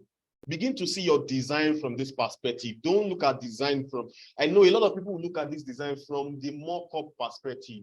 If you start to look at design from that angle, you get scared. Because one of the things that you're going to ask yourself is, how am I going to get the mock-up? How am I going to get the phone? That's not the question you should ask yourself. Am I preaching? Let me use that term like a pastor preaching. Am I communicating? Right? So when you begin to look at your design, basically more from design. If I look at this now, all I'm seeing here is a rectangle with a bent side, icon, text, and smaller text. Then what is the beautiful thing about it? The variations of what color. See, the next one is another box, icon, and text. This design is very simple. Now, one of the things that is making it look so hard is because you are not yet familiar with the tools that they use. By the time you start designing with the tools, you realize that all of these things are very simple. Why? Because all of the design I'm seeing here is all the work of shape, icon, text, image. And that is image where image is needed. You understand? Look at the down part for the men. It's all about shape, icons. And guess what? Those icons, you are not the one creating it for yourself. We have some set of artists or guys that are into illustrations. They are the one that create icons for us. And I'm going to introduce you to platform where you will get them. In fact, plugins there are endless plugins. Sorry about that. There are endless plugins on Figma that you can use for it. Endless plugins on Figma that you can use for that. So let's dive into our design. Now, what I'm going to do first is let me ask the question: should I go for this design or we should pick another design from here? right? Now, the purpose of it is for us to design and be able to know, the process involved in designing all of this. Let me just throw down. Probably you have any other design. Yeah, free one, I believe. Yeah, free one, of course. Everybody free icons, free plugins, that you can make use of.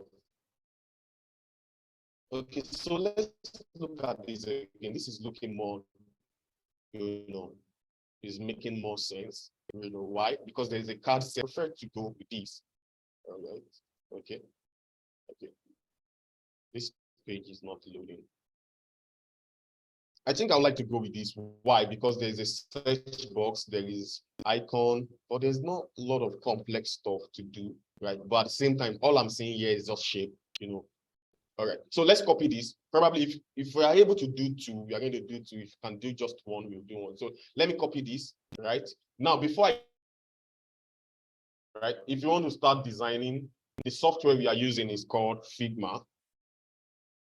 Once you type Figma on your Google Chrome, it's going to take you to Figma, So one of the easiest ways to navigate to Figma is by typing Figma on Google search box, and it takes you to this interface you're seeing right now. Then you click on Figma itself. It takes you to the website. Now it's going to take me to the my design files. Why? Because I'm actually logged in, to Figma already. So what I'm going to do is I'm going to log out so that you can see how their website looks like. So I'm going to log out. So I'm going to log out. Now this is Figma website. So let me make sure the home page is visible enough. Right, this is it. Nothing great. Is designed alone. You understand? So as a designer, you are working as a team. It's made alone. There's no standalone person when it comes to UI UX design. You will need the knowledge of one or two people, knowledge of your stakeholder, knowledge of the end user. So you cannot be a standalone kind of person. Except you are doing your personal case study. Even your case study, you still need someone to help you answer some basic questions. Except you are not creating questionnaires. All right. So that being said, this is Figma interface. What you need to do is click on Get Started for free. Then you create account. Click on Create account. It's very simple. To set up Figma accounts, it's very simple, right? Then it's going to ask you whether you want to sign up using your whatever mail you are using, whether Yahoo Mail or something. But Gmail is the advisable mail you should use. Why? Because the way Figma works is that it is actually saving all of your files to the cloud. If you are working on Figma, you are not saving it to your system. Every of your work is saved to the cloud. And I think Figma is having a lot of that kind of Google, which makes all of your work, being in Google Cloud or stuff like that. So you can always access your design from any other person's system as long as you have access to your mail. Wherever you have access to your Gmail, you also have access to your Figma files, you understand? So if I create account, it's going to request for my password. Now, because I have, what's it called already? Because I have an account there, I don't want to input that. So click on continue with Google. It's going to pop this window up for you to see. Then, of course, you pick the mail you want to use. Once you pick it, then the work is going to be done. Now, I'm not picking any of these things. Why? Because I'm not signing up again. I have my account. So what I'll do is log in. Already have an account. Click on login. Then click on continue with Google. Then I'll select my Gmail that I use for it. Now, the beautiful thing about it is that I'm doing all of this on my browser, yet at the same time, if you look at the down part of my screen, I have my Google app there also. So what does that mean? I'm going to log out back for you to see where you can download Google app. If you want to download it, you can download it. The advantage of downloading is that you'll be able to have access to the fonts on your system, not just Google fonts alone. Let me repeat that again. If you download Figma app on your system, you will have access to the fonts on your system, not just Google fonts alone. But if you are using it on the browser, you only have access to Google fonts. Okay, so that's just the two differences basically that you're going to have about it. So let me log out again to show you where to actually download or how to download Figma in Figma. So basically, you can just do figma.com/download. or you go to the down part. I think these are the resources. Let's go to the resources at the top. Let's check the resources. Products. So when you get to products, you see download. Click on download. Click on download, right? And you'll be able to, it takes you to download Figma. Then you see desktop app. You see the desktop app. If you are using Mac OS, you make use of the Mac OS. Then if you are using Mac OS, you download the Mac OS. And if you are using your Windows, you download the app for Windows. Yeah, for you to make use of it. Now, again, there is mobile version, but you're not designing with the mobile version. The mobile version, what we are doing with it is that there's what we call prototyping stage, especially if you are designing for mobile. These are the stage where you prototype your design on a phone. I'm sure some of us have probably seen such on Facebook, Instagram or so, where someone is actually trying to do basic interaction, on a phone. So we do that with the app. So if you're on iOS, kindly go to the iOS store. You'll be able to download Figma Mirror. It's called Figma Mirror. For Figma Android, you'll be able to. So let me just type that here. It's called Figma Mirror on Android. So it's actually Figma Mirror. Figma Mirror. So let me type that. I think it's Figma Mirror on Android. Yeah, for iOS, if you check your Figma, you'll be able to also get it there also. Okay. Hold on, please give me a few seconds. I would like to switch over my stuff.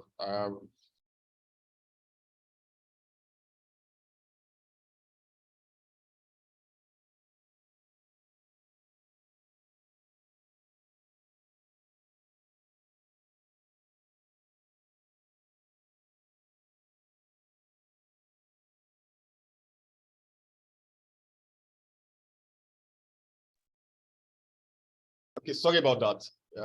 So there is change in what's it called, the electricity kind of a thing. I was on Gen before. I need to switch over. Okay, so basically you just download. There is a place where you just download for Figma on your Android. Then you'll be able to do basic interaction, right? For those who will be coming for the physical class, of course, we're going to do a lot of amazing work together. And of course, online class is going to be so amazing. A lot of things you need to learn, a lot of apps you are going to download that we are going to use for prototyping. So yeah, even for our class today, we are going to play around, but what I'm going to do is that the prototyping stage is going to be more on the screen. You are just going to interact with it from your screen, not really on your mobile phone. So let's get started. Now, if you want to download, you can go ahead to download, but the first thing you need to do is make sure you sign up on figma.com, then you can download and make use of it. Now, if you check again, looking at this side, for you to have access to your font, you need to download Window Installer also. Please don't forget to do that. If you are downloading Figma app on Windows, the first thing from this side, you download Figma app, right? You download desktop app for Windows. Make sure you download Windows Installer also. And of course, if you download desktop app for Mac OS, make sure you download Mac OS Installer also, because the two works hand in hand. As I said earlier on, if you need to access your font, you need that. That is going to help you call every font on your system. So that being said, let's go to design. Now, my process again, the first thing I do, I check designs online. I check design, I get inspiration. Now, one of the first thing I do is mobile. Let me just come here, mobile UI. This is how I search online based on whatsoever I want. Mobile UI design, enter, and it pops up. Yeah, so we have it back. You can do the same if you have access, of course. If you have two screen, you want to do that, of course. And of course, if you are watching all of this from your what's it called?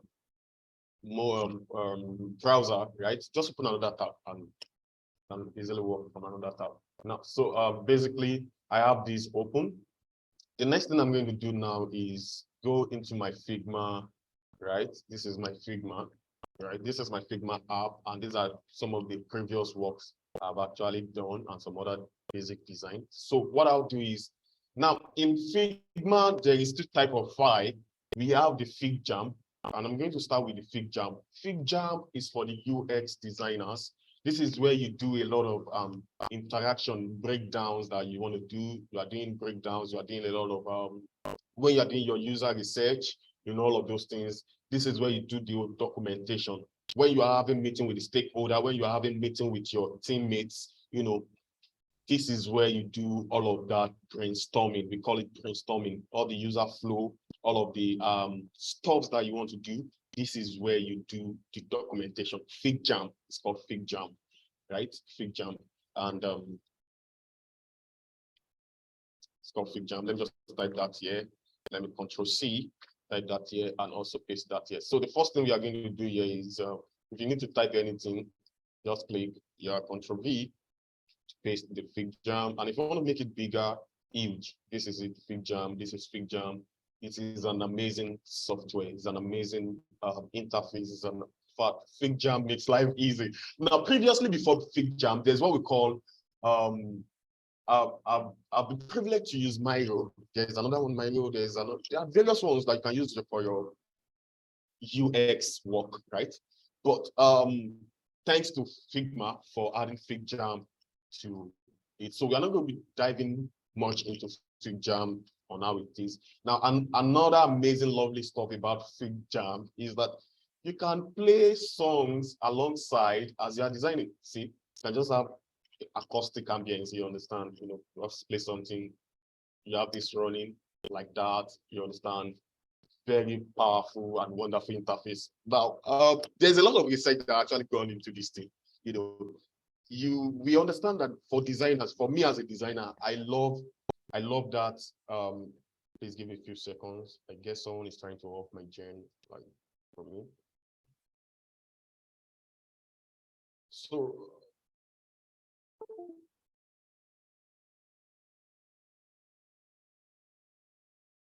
okay, just give me a few seconds.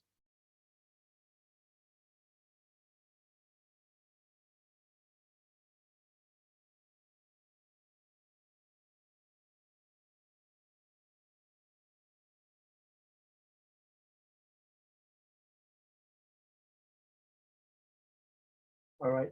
So I think Mr. Elijah is having some problems with his network. So basically, so far so good. Do we have any questions? Do we have any questions?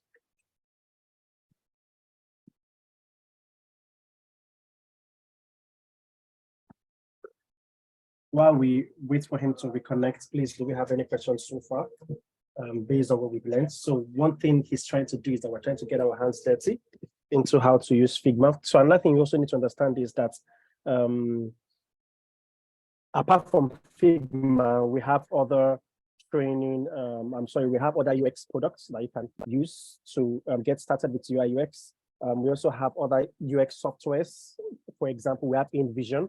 And apart from InVision, we also have Adobe XD. So Adobe falls in line with Adobe Product, which is the Adobe version for UX. So meaning that if you attend other UI training and you see them using Adobe XD, is not far-fetched, basically. So it's Adobe Product for users interface design. Now, the most popular one that is being used, that a lot of people are basically acclimatized with, is UI. So that it's Figma. So that's why for basic trainings like this, we always get started with Figma. But there are other softwares. Let's say we have graphic softwares, for example, like Photoshop, Illustrator, and CorelDRAW, which are both basically vector and graphic softwares.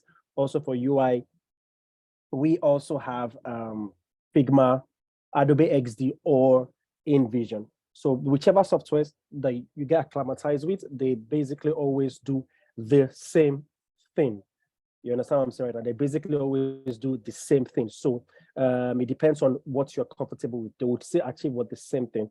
But Figma is generally always used, so hence why we prefer Figma. So if you have any question, you can always drop it at the comment section.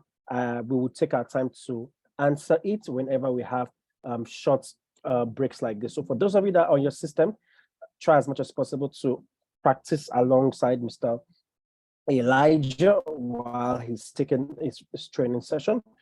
And if you are not on your system, don't worry, we are recording this session, and I assure you that we're going to make it available on our YouTube channel immediately after this training. So, Mr. Elijah, are you back online?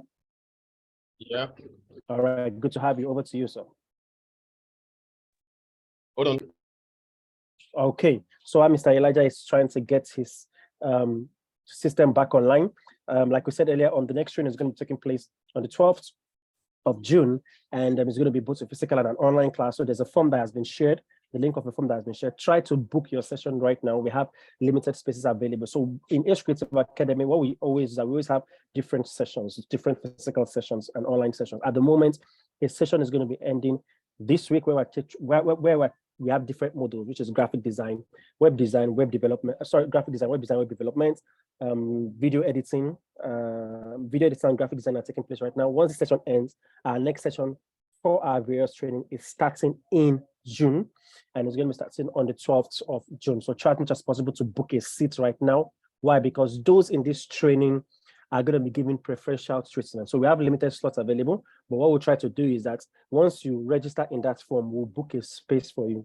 So such that even by the time we start doing marketing and other people start joining, because you attended this training, we're going to be leaving it vacant for you so that for each of our training, we always have the amount of students that we accept, not because we can't accept more, but we believe in one-on-one exclusive training. Even though you're in a group, we always ensure that each of our students gets the impacts that the value for what they actually have. So hence why we don't always we put our students first. All right, okay, so someone's hand is raised and the person has a question. So if your hand is raised, I'm giving you the floor, if I'm not mistaken. That's Mr. Kayode. Mr. Kayode, what's your question, please? Yeah, thank you for the opportunity again. I just wanted to confirm if the virtual classes will be recorded and there will be access to it. Oh, yeah. So all virtual classes are always recorded for all our virtual students. Now, one of the major reasons why we are having virtual classes is that we know that there are people that are attending these training sessions from different parts of the world. We know people who are attending from UK, South Africa, Malaysia, basically, and London, and I think Canada. So hence why the virtual training is very, very important. So one thing I can promise you that we've had people that have taken, the academy was established in 2018. We started our UI UX training 1 year ago. So we've had multiple virtual sessions. So we've tried as much as possible to make it as practical as possible. Now, the beauty is that there's also one-on-one sessions. So you have access to myself with my vast years of knowledge. People that know me, they know I'm a graphic artist, web design, web development, UI UX professional, software developer, front end like Elijah, Mr. Elijah, and I'm also a facilitator like him. So you have access to myself for mentorship. You have access to Mr. Elijah for 1 year. Now, excluding the one-on-one session you have with him, like he also said, if you are having a problem, he would create special meetings for you. You understand? So we try as much as possible to ensure that our students get the value of what they have. But you also have to be serious. You understand? The only thing that will make you not learn when you need to learn is if you don't practice or you're not committed to what our training session. So we realize based on our years of training that people that stand out are people that take it seriously and they practice. You can see Mr. Elijah is smiling. Practice. No, I saw a chat. There's a chat here that says, make the nose to your gen. Okay, make the nose to your gen. Oh, Mr. Elijah. Oh, that's like Mr. Elijah has to double check his generator to be sure that his generator, for those that in Nigeria will understand this joke very well, was not stolen. So, Mr. Elijah, we understand. There's still gen in police station, you know. You get us right. Even if you padlock it, they have ways of basically removing the engines. They have ways of basically. So, Mr. Kayode, I believe that answered your question. So all sessions are recorded for only those that are online. For physical sessions based on demand, we also record, but not always all the time. Okay. All right. Okay. So without much questions, Mr. Elijah, I hand over to you. Please, if it's important for you to check your generator, please, Mr. Elijah, check it. Your generator is very important. All right. Okay. Because or else we'll have to buy a new one for you at the academy. Well, maybe I need an upgrade. All right, so sorry for that breaking transaction, right? So we have switching light here, our light is not stable. So I was on Gen before, there was light, a neighbor came to call, this kind of stuff like that. Right, so back to what I was saying, I stopped at Fig Jam. Now this Fig Jam, right? And I heard Mr. Demola talking about other softwares that can be used like Envision and some other stuff like that. that can actually be used for designing. But we see, we focus more on FigJam or Figma because it's actually giving the overall vibe. Let me use that statement. Figma is giving the every vibe kind of a thing, you know. You can do your UX work on Figma, you can do your UI work on Figma. For the likes of InVision XD before, I don't know about it now because I'm not even trying to check benefit. Why? Because Figma is giving me hot. Is that while you are using them for UI, you still have to download some other software for your UX work, you know, for presentation and all of those kind of things, you know, like that. You need to download or make use of another platform where you can get stuff like this, a card to make use of, a sticky note and likes, you know. Okay, so basically for Figma, there's a section called FigJam where you can do all of these, and there's a section for design where you can make all of your design work, you know, visible, you know, as soon as possible or instantly. So this is how FigJam looks like. So I'll be closing this right now and be launching a new Fig design, a new design file, which is basically for UI. Which is basically for UI. Okay, we could not initiate WPGL. Okay.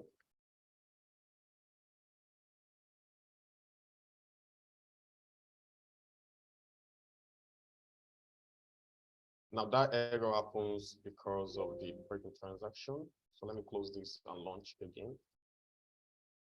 Yeah. So I was trying to switch between my other screen, my laptop, and okay.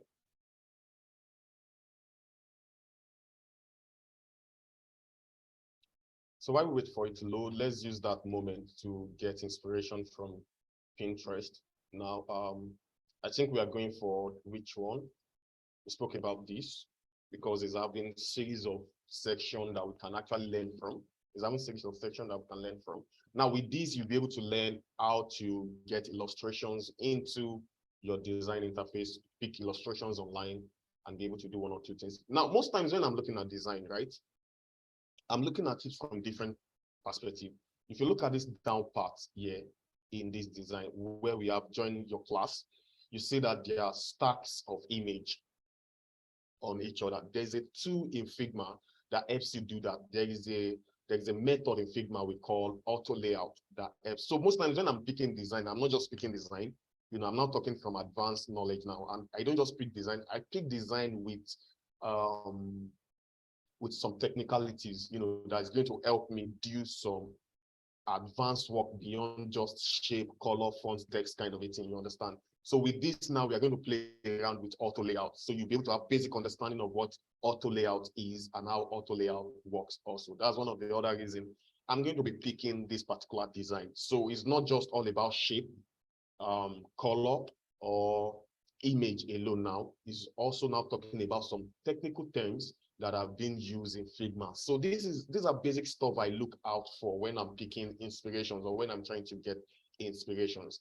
Now, another reason why I go online to pick design inspirations is there's a section in UX design we call mood board. There's what we call mood board. Let me spell that M-O-O-D and board, M-O-O-D-B-O-R-D-E-R.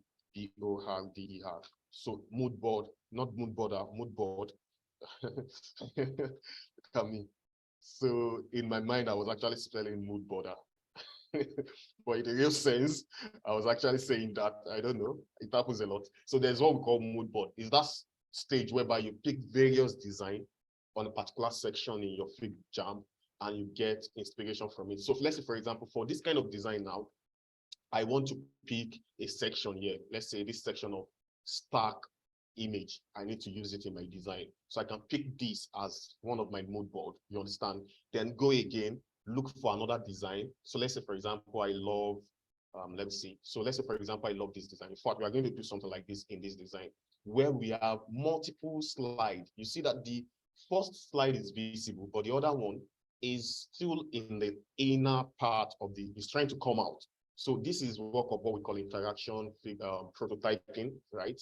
So, and if I need this kind of effect and interaction in my design, I'm going to pick this again as part of my mood board.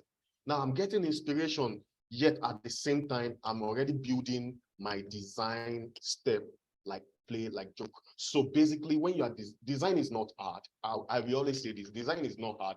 It's not depending on your approach to design. It's not depending if you are picking the idea of other people. Because in the real sense, there's no new thing under the sun. All we are trying to do is pick the idea of someone, then add one or two things to it to make it our own idea. You understand? So for example, this is blue color. I can still repeat the same design, then use orange and change the images in it. Then I have my own design. And of course, I won't use the same icons the person is using, because to every icon, there are multiple other icons you can use to represent one thing. For example, if I need to represent home, there are different icons that I can use to represent home. So basic things you just need to change. So you have idea of someone that is tweaked actually based on your own idea, and you have your new design. And when you present your design out there, a lot of people are going to vibe with it again, because why? At that moment, it has become a new idea, and that is what we are trying to do. So we see two things now that we want to try emulate in our design. The first one is the auto layout stack. Then the second one is this use of different slide at the top section. So we see two amazing stuff we are going to do today in our design. So let me go back to my Figma. We can't open that file. Got it. Right. So let me open a new file. Wow, this is happening for the first time after a very long time. So let me just go to my Figma on, let me log in from my browser and make use of it. That's my desktop app. I don't know what was wrong. I guess it was the change in light or something. I'm not really sure about that. So let me just log in from my browser. I'm sure the error is not going to be there. So what I'll do for you, if you encounter that kind of error, so let me just tell you the way out. If you encounter such error, I will advise that you uninstall and you install back again, but I won't be able to do that right now because we have limited time. So what I do right now is just switch to my desktop format, and of course, I move on. Now, because this desktop format is not really based on the WebGL, or what's it called, that is actually prompting. Now, WebGL or whatsoever GL that is actually prompting is graphical interface kind of, like, let's say, it's more of a card, graphical, what's it called? Graphical interface card or something, what's it called? I've got the name now. Computer science students see. So basically, I just forgot it, but it's a particular hardware on the system that actually is malfunctioning. Actually, so in such cases where you have things like that, really install the application. Sorry about that. Reinstall the application, or you just move to your web browser and you start working. So anything can happen. Let's say, for example, I don't have any other option now. Now the class ended officially, but no, we design. Now this is our interface, right? Basically, this is our interface on a web browser, which I know some of us will be doing that right now. This is how it looks. This is how Figma looks. Yeah, for the first time. If you need to go back to your home page, just click on this icon here. Then you go back to file. So if you look at your Figma interface, I'm going to talk about basic stuff. Looking at the top section, we have 1, 2, 3, 4, 5, 6, 7, 8, 9 icons at the top side. So we call this the menu bar, right? That's the menu bar. You don't need to jot it down. You can always go back to the video later on YouTube. So we call it the menu bar. And for every application, we always have menu bar, property bar, all those kind of bars like that, like that. Now, this menu bar now, if you need to go back to your files where you have all of your design contents, just click on it, back to files. I know some of us will be like, oh, how do I go back to the stuff? How do I go back to all of my design? Now, the moment I click on back, it actually takes me back to all of my designs files that I have, you know, associated with my Gmail. Then if I need to create a new interface or a new design file, I'll just come and click on new design. I'll just click on new design, right? And if I need to delete any of the files I'm not using again, go to that file, right click and delete file. Go to it, right click and delete file, right click and delete file, right click and delete file. These are the files I just opened this evening, which I'm not making use of.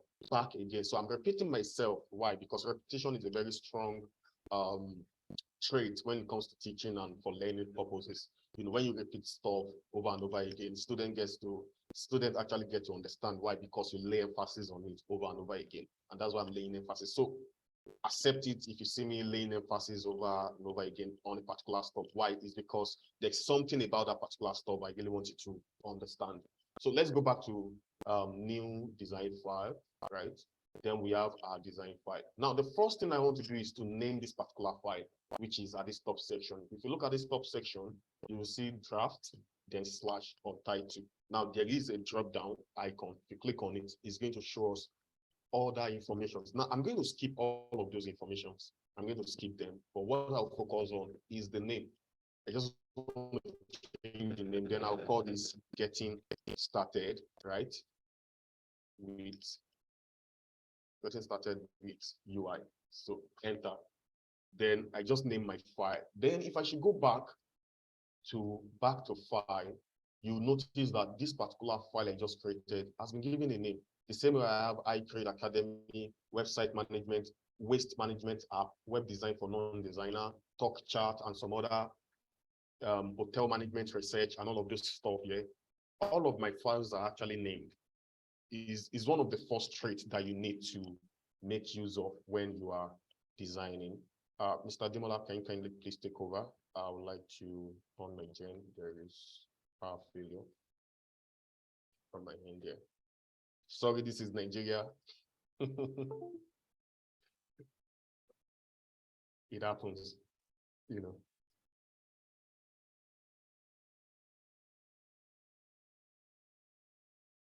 Okay, so sorry once again for the break in transmission. Basically, Mr. Elijah is streaming from Lagos, Nigeria, and for obvious reasons, they have power outage, so please just give it him.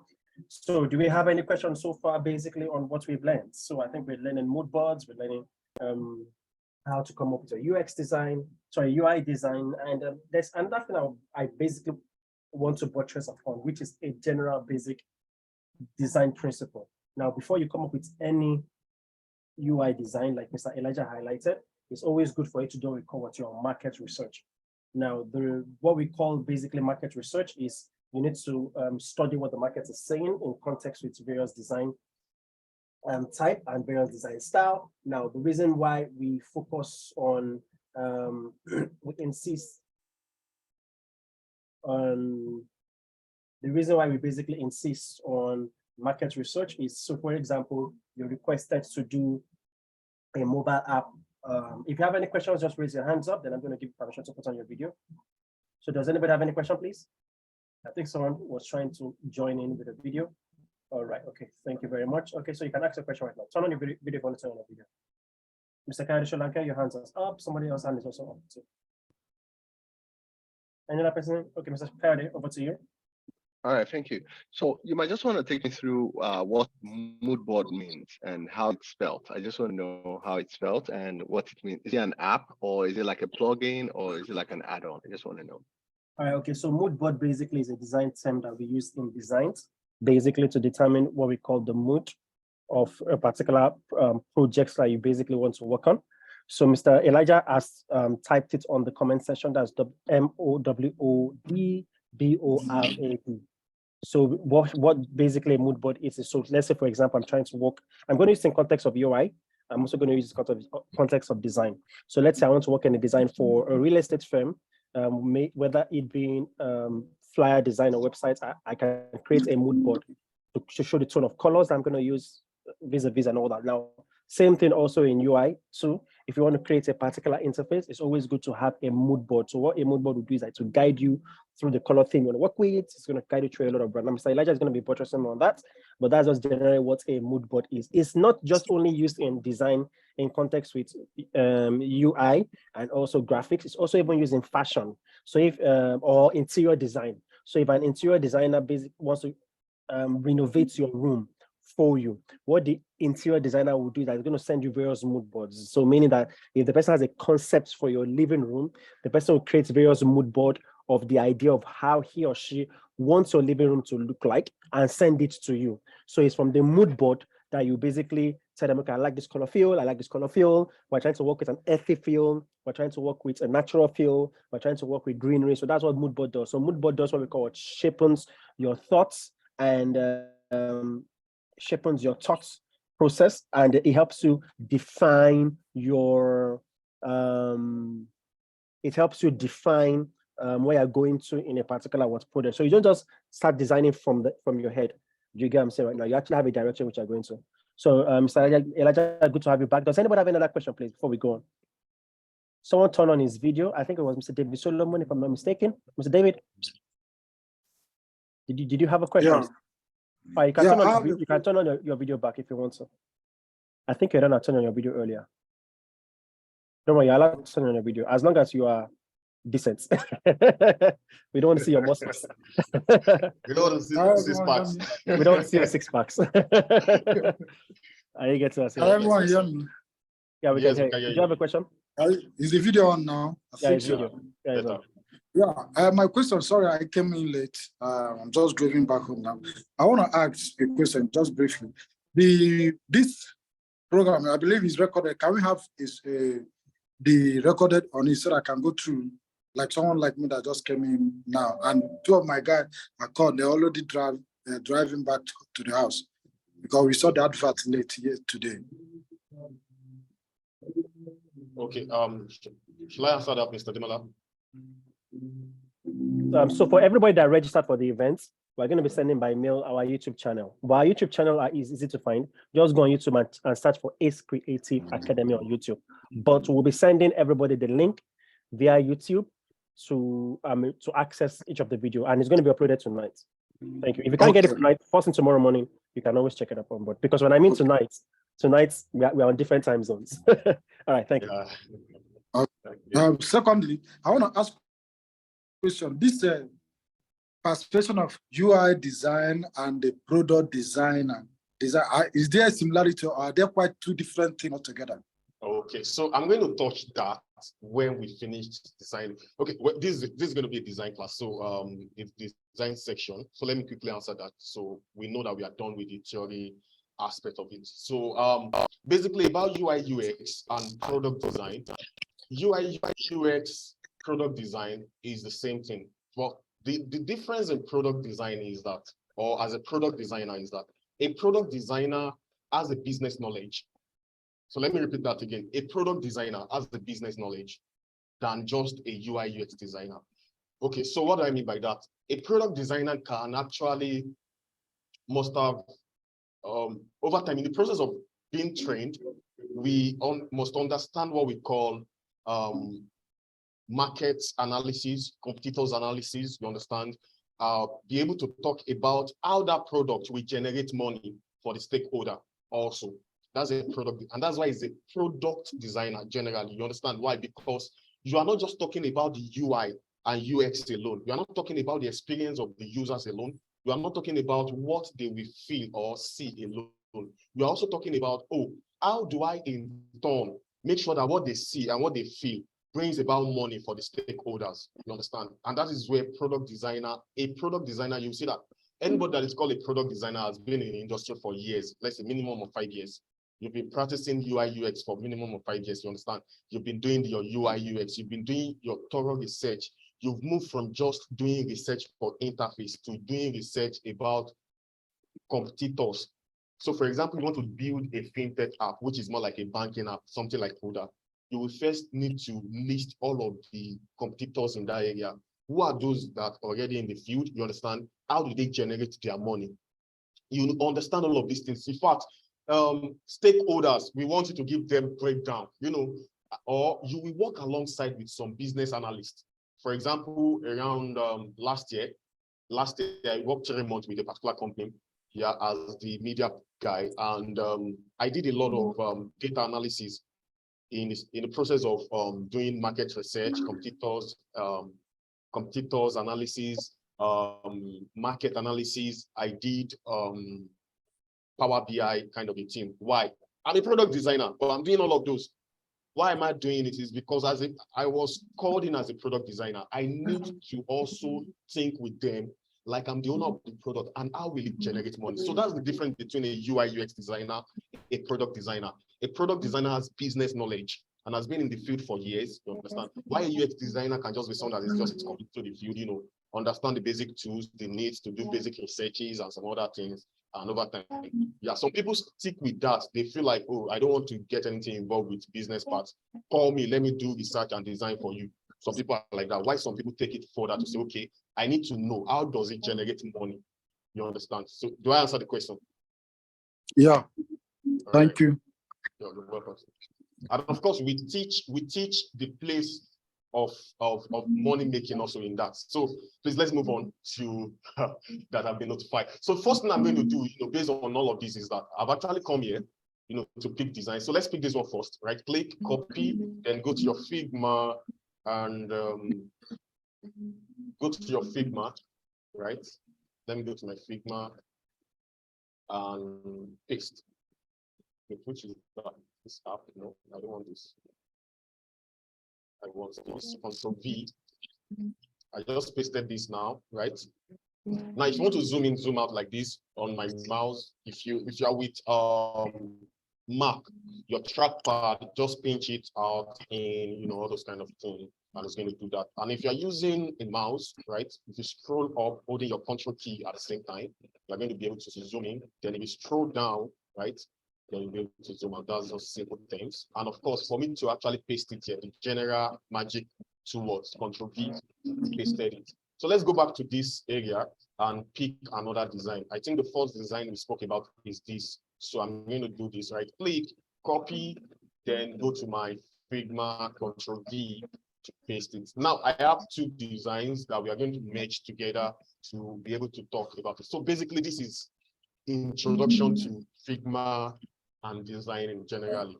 As I said earlier on, design is all about shape, text, and title, and all of those such kind of a thing. So the first thing you need when you are designing, looking at these two designs, one thing that is common generally is the outer shape.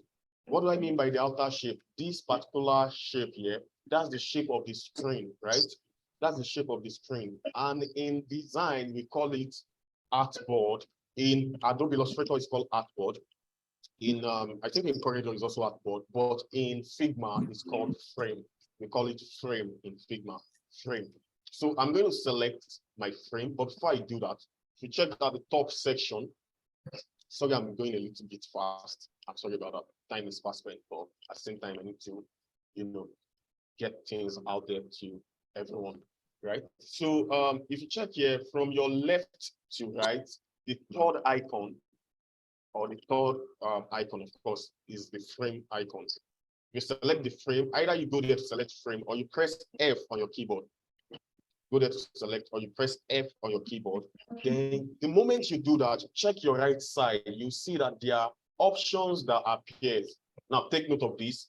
I just selected my move to, then my right side just becomes, the property bar. This is the property bar to your right. This is the way it is. Default, Mr. David, can you please mute your mic? Thank you, sir.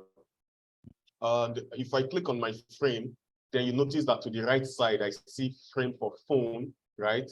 Tablet, we have desktop, we have presentation, watch. If you want to design an interface for watch, and of course, if you want to design for paperwork, like A4 to A6, if you want to design a post for social media, there are different options. And of course, if you need to deal with Figma communities, if you need icons and banners and all of this such stuff, you can always click on it and it will generate what that size for you. But for the purpose of our class, we are dealing with phone. Remember, we want to design something relating to a mobile app.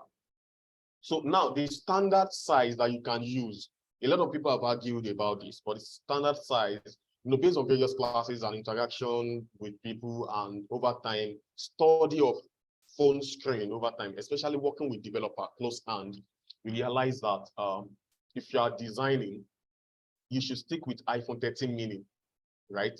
Or iPhone 8. So this is your design with 375 width. So the idea behind it is that we have 390 times 840. I'm just giving an example now. The first number is the width, while the second number is the height. So when you see two numbers like 140 times 13, the first 140 is the width, while the other one is the height. So if you are designing for mobile interface, basically, and you think that, especially if you are designing for a cross hybrid iPhone and Android kind of, you understand? So we have iPhone 13 mini having 375, and we have iPhone 8 having 375. So I'm going to go with iPhone 13 mini, right? Then I have my frame, you get. Then, of course, Now, let me put a disclaimer to this. The disclaimer is that if you want to start any app or designing an interface, I believe, especially if you're working for an organization, there will be a meeting between you and the developers. Yeah, you can ask the developers what kind of interface they want to work with, what kind of the stack they are using. But that's an in-depth. I'm not even talking about that area now. You get. So once they tell you, okay, this is the frame size or kind of size we'll be working with based on my stack, this and that, then you can use that size. But if you are given the liberty to choose, please make sure it's 375, because when it comes to responsiveness, 375 can still get expanded a little bit within for something with, you understand, like that, and like that. Now, don't worry about the height. You can always increase or decrease the height, but your width should be 375, right? That being said, that's the first thing we need. We need where we need to work. Now, if you look at this design, you check that there is an outer part, which is the frame, right?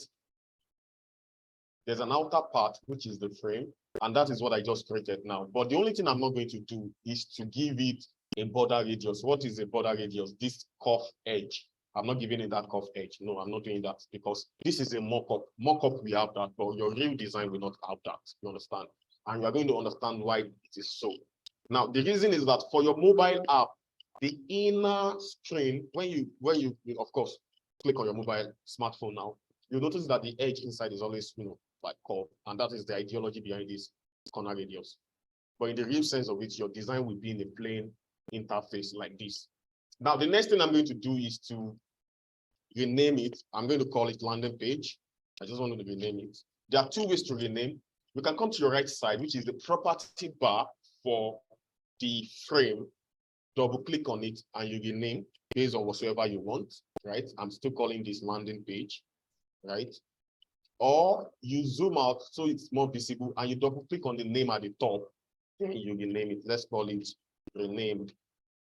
So I just renamed it. Now, the moment I renamed here, it's also changed to renamed to the left side. So, and this is very important for you to know why, because there are cases where what you are designing with or you are designing on is at the down part like this, and you need to drag it up. So once you name it, you can easily drag it up. One. Secondly, when you get to your prototyping stage, you need to name your claims very well so that it will help you easily do a prototype that is well used, understand? So let me just move this back up and I'll call it landing page. Now, as I said, our design is just going to take up one or two different ideas from these two designs, and we're going to work with that. Now, but before we move on, I would like to talk about, based on what we have in our theory class, the presentation. I'm going to do a list of what I'm going to touch in the next 35 minutes of this designing. And I'm going to talk about grid. I'm going to talk about grids, talk about layout, talk about grids, talk about layout. I'm going to talk about font, talk about color.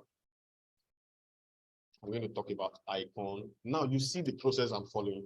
After I make research, I gave a list of what I want to talk about. The same thing, if you are designing, do a short write-up of what are the things you want, in your design. I'm just saying, based on the if you don't do UX, that's the user research before, you just want to pick up random design and work on it. Try to list what areas you want to focus on to practice. I understand some people will say, oh, I just want to practice now. No, know what you are practicing. You understand? Sometimes when I go online to pick designs, as I told you before, sometimes when I look at the overall design, knowing fully well that design is all about shape, I pick the technical parts. For example, this one, I know this is not just about shape. There is a method in Figma that helps you do this. It's called auto layout, and it's one of the reasons I actually picked it. So you understand. So I'm not just doing that design because I want to do design. I'm doing that design because I want to practice auto layout. You get. Sometimes you can pick design because you want to practice color.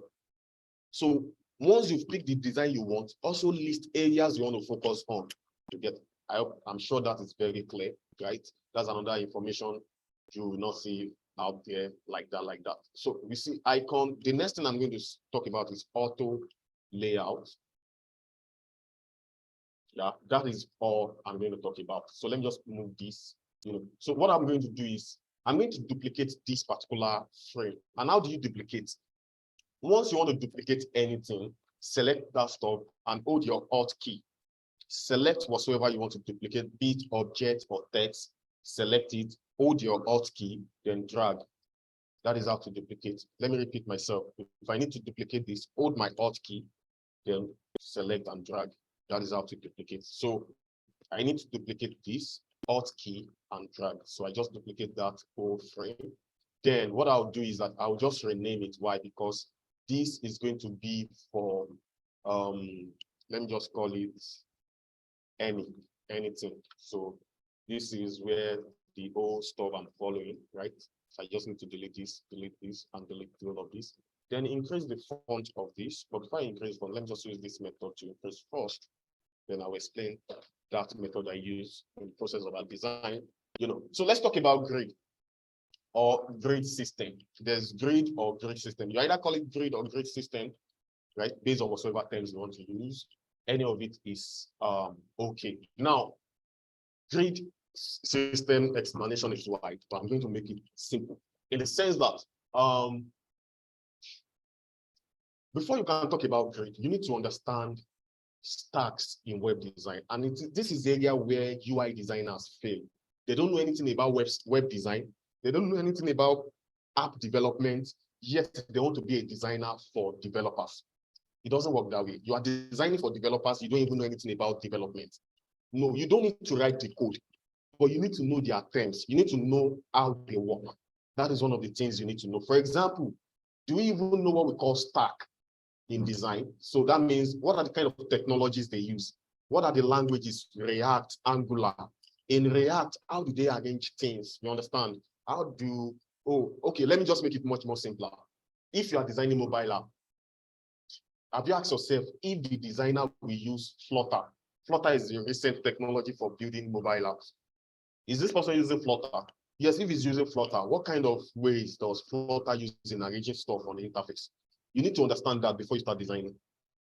I'm just going to chip that in, right? Now, why? Because that is going to help you in selecting or creating a good grid system. Now, generally, there's what we call responsiveness. It looks like I'm not speaking Japanese. We are designing. I'm just trying to tell you that there are some things you just need to know, before you start designing. So there is what we call responsiveness in design, or mobile first design. That is the case where when you are designing, you think of the mobile aspect first. You understand? Like your basic, most of you check almost all websites on phone. The registration for this platform, you sign up on your phone.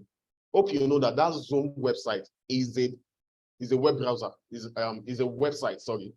And by default, it should only open on a web browser, like a big screen. But when they are designing, and since the years where responsiveness has come into place, we see that a lot of people concentrate on the mobile aspect first. You understand? And that's why you could use the mobile area. Now, before you do that, there's what we call bootstrap, right? So let me show you so that you can understand this very well. So there's what we call bootstrap, right? There's what we call bootstrap. There's another technology also to kind of stack also. Now, in this bootstrap and all of these kind of things, I just want to show you one thing for you to understand what I'm talking about. Let me just say bootstrap colon gaps example. Let me just do an example. I saw example now, right? Now let me click on image for you to see. Now look at this. Let me show you with boxes. You understand better. See all of these boxes. I'm talking about bootstrap, which as a new beginner now in design, you feel like bootstrap, you should be seeing code. No, see what you are saying. Breakdowns of things into column 1, 2, 3, 4, 5, 6. You see another boxes. What is that telling you is that even those who are writing code divide their interface based on what's it called?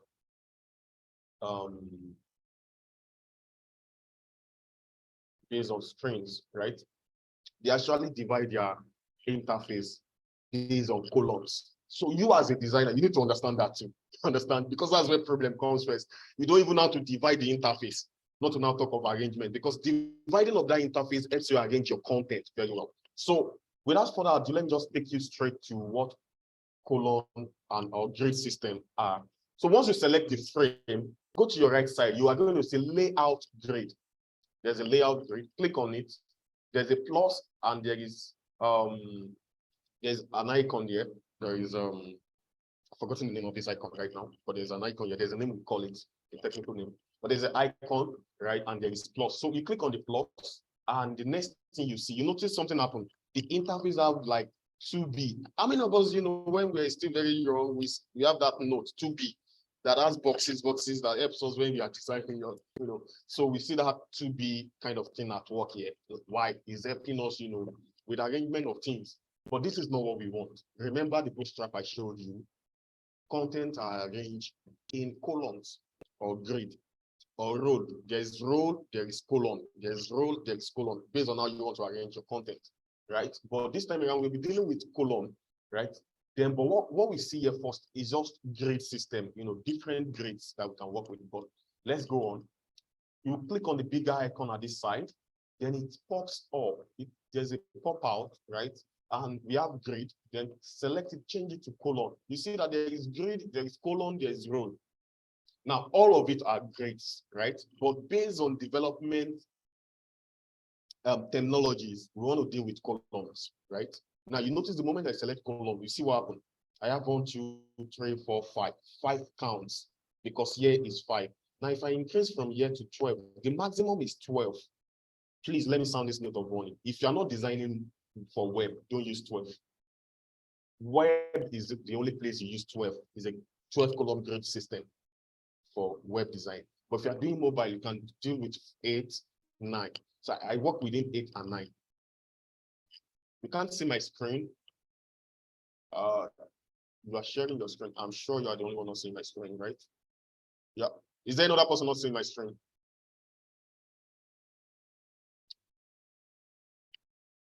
Any other person not seeing my screen? Hello. Mr. Demola, can you see my screen, please? Yes, I can see your screen, sir.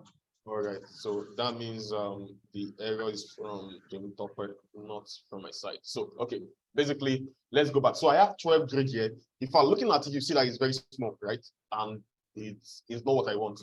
Now, again, let's look at the mood board that we have or inspirations that we have. See the way they divide the interface. 1, 2, 3. There is a 3-column kind of arrangement. Look at this side. There is 2 columns. There is a whole grid system, full content. You see the way they arrange things here. So looking at that alone, you'll be able to say, okay, these are ways at which I can divide my mobile screens. You understand? So what am I going to work with? For the purpose of this class, I work with 8. So let's go back here and select 8. So I have 8. If you want to divide your screen interface to have like, let me say, 3 contents, to arrange 3 contents, you can use 9 grid system. Why? Because you can divide 9 by 3. You understand? Something that is divisible by. You understand? That's more like long term. But for the purpose of this class, I'm using 8. Right? Just know you are using 8. And if you are practicing again, you are using 8. The why and reason why you are using 8, we can always talk about that later. When we say. Right. So the next thing I'm going to do is the margin. The margin. That margin is the space to the right and left. Now, if you check your mobile app of any app at all, you notice that all of their content will never get to the edge, extreme edge, except for cases where you see image and there is this, and that usually is a carousel. We call it carousel. That means sliding images, like something like this, right? Something like this, which we are also going to do in our design, right? So, but for that, so let me just go straight to my margin and give it, usually I do 25. So the moment you do margin 25, it gives you 25 pixel spacing to your left and 25 pixel spacing to your right. Then the gutter, there is a section called gutter. That is the spacing between each column. That's the spacing between each column. Usually I make that 15. You understand? That's just 15. Then once you set that, we are good to go. That's the 2 things I usually set when I'm designing. Then the next thing I'm going to talk about is our ruler. So let me go to my view, right? View and select ruler. So if you go to your menu, to main menu, which is the sign of Figma, look for view and select ruler. There is ruler here, so select ruler, you'll be able to see ruler. Now I need another grid to guide myself. So what I do usually is, there are sometimes in the process of designing, I can probably disable. There's possibility of you disabling the colon grid system that you've created, or the grid system. Yeah, probably you need to design something and you don't like that. That thing is causing a kind of confusion, kind of a thing. You want to disable it for the meantime. You can always disable with this icon here and activate it back. Disable, activate, right? So let me just activate it, right? Then I'm going to zoom out. Always make sure you zoom out very well, or zoom in for you to see. I'm going to set my ruler to the edge of the last column to the left. Then I'll repeat the same process to the right side. So let me drag this and place it here. Let me zoom out, right? Then if I should click on my frame overall and click on this, disable it, you now see that I have my two rulers that is at work. Now the ruler is there. That what it means is that whatsoever content you are designing must not go outside this content. Now look at this again. You see that this particular design, there is a steady, a constant imaginary line, that actually guides the content. This is image, right? It is allowed because it's image. But look at where text is at the top section. You see that the text is actually stopping at a particular place. You understand? Let's look at our other design. You see this? There is spacing to the left and right. That is how to set it. I just set that. Set your grade, use ruler to set. Now for the top section, I'm going to do that again. So I'm going to activate my grid system. Right now, for the top section where you will have the network icon and the time and all of those kind of stuff, what I do usually is I create a box. So your fourth icon at your top section, you'll see a box. That is where all kind of shapes are. There's a drop down also, which I'm still going to talk about in the process of this design, right? Then select your rectangle and I'll create my rectangle. Then what I want to do is that I'm only dealing with the height. Remember, I have 25 pixel spacing to my left. I have 25 pixel spacing to my right. I need to create such spacing at the top section also. Why? Because none of my content should get to the extreme edge of the top area. You get. Be careful enough not to move all of your content to the top area. It's not allowed. Even in print design, you have to give spacing all around. And the same thing applies to digital products. So set the height in my property bar, which is at the right side. Look at this, width and height. Set this to 25. Now, the measuring unit by default on Figma is pixels. So, right? Now, I'm going to change the color so that you can see this very well, right? That is the black. Then there is alignment to my left side. The first thing you are saying to your left side is the alignment range, right? So what I want to do is I want to align it to the top, right? Once you align it to the top, then drag your ruler from top and let it stay underneath it. Zoom in to be sure. Zoom in to be sure. You see, my ruler is actually fixed to under that box. Why? To create 25 pixel spacing at the top. The same way I have 25 pixel spacing to the left, right, and top. Bottom, don't worry about bottom for now. Why? Because your content can be as long as you want. You remember there's a scroll on your smartphone. Your smartphone, there's a scroll, yeah? So contents you are unable to see at the point, that means they are the down part. And when you scroll, you'll be able to see them, right? You'll be able to see them when you scroll, right? Okay, hold on for that. So when you scroll, you'll be able to see your content.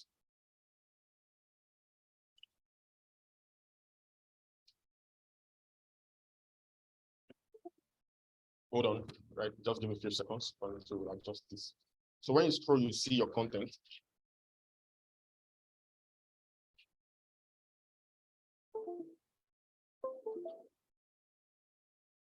Now for that meantime, I want us to start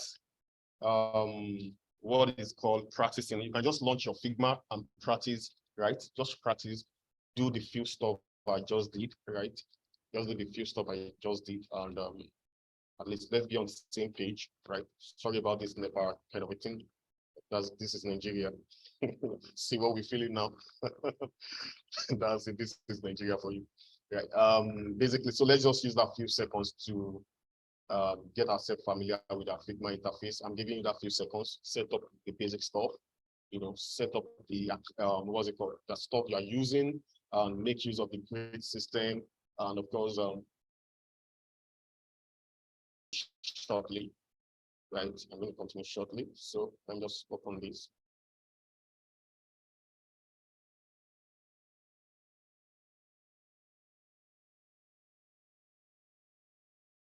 I'm back. Right. I'm sure we can see also my screen right now.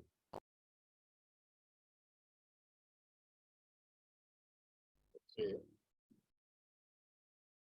Right. Let me just go these. I just want to take it down fast. All right. So we have to the left, 25 to the right, and the top section I have 25 pixels also. Now this looks like, oh, what is all this? We've not started designing. These are processes that you need to follow. Designing is not a 10-minute thing. There are processes. To every good design you see out there, there are things that are rules that you need to follow that makes your design what it is. So I just spoke about grid system, right? How to set your grid system. And of course, we have our grid system using 8-column grid system. Now I can now term this 8-column grid system. Now there's a format in UI design that we do. There's a stuff we call design guide, right?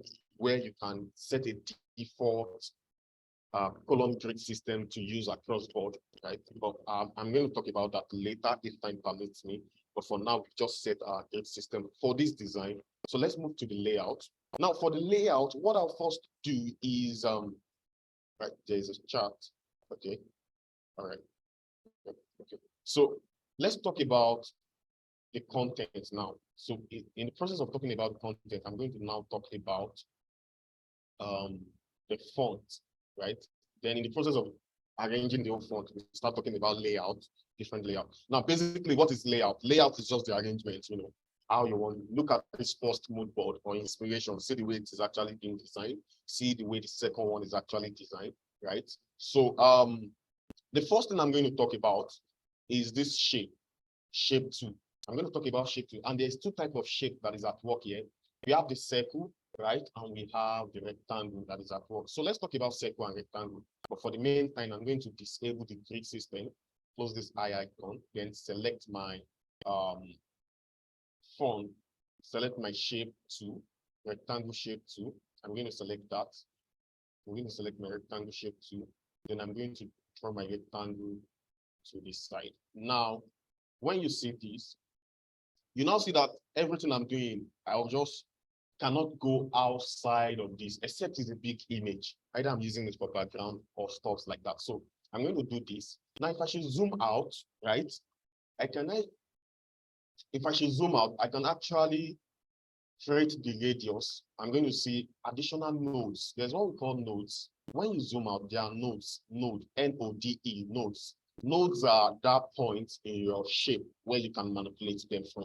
These are nodes. Now, if you zoom out well or zoom in, which makes the object clearer, and you select that guy, you drag it in, you notice that the edges are now curved. The edges are curved.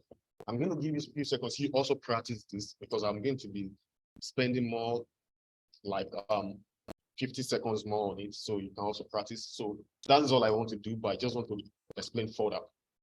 Right, you notice that this creates the curved edge. The more I drag it in, now when I drag it inside, it becomes circle.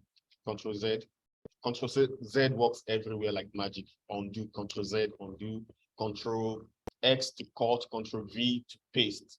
You understand? Control C to copy works everywhere like magic, right? Now, if you don't want to use your node, N-O-D-E, node, if you don't want to use your node, you can actually create your corner radius from the property bar of this stuff.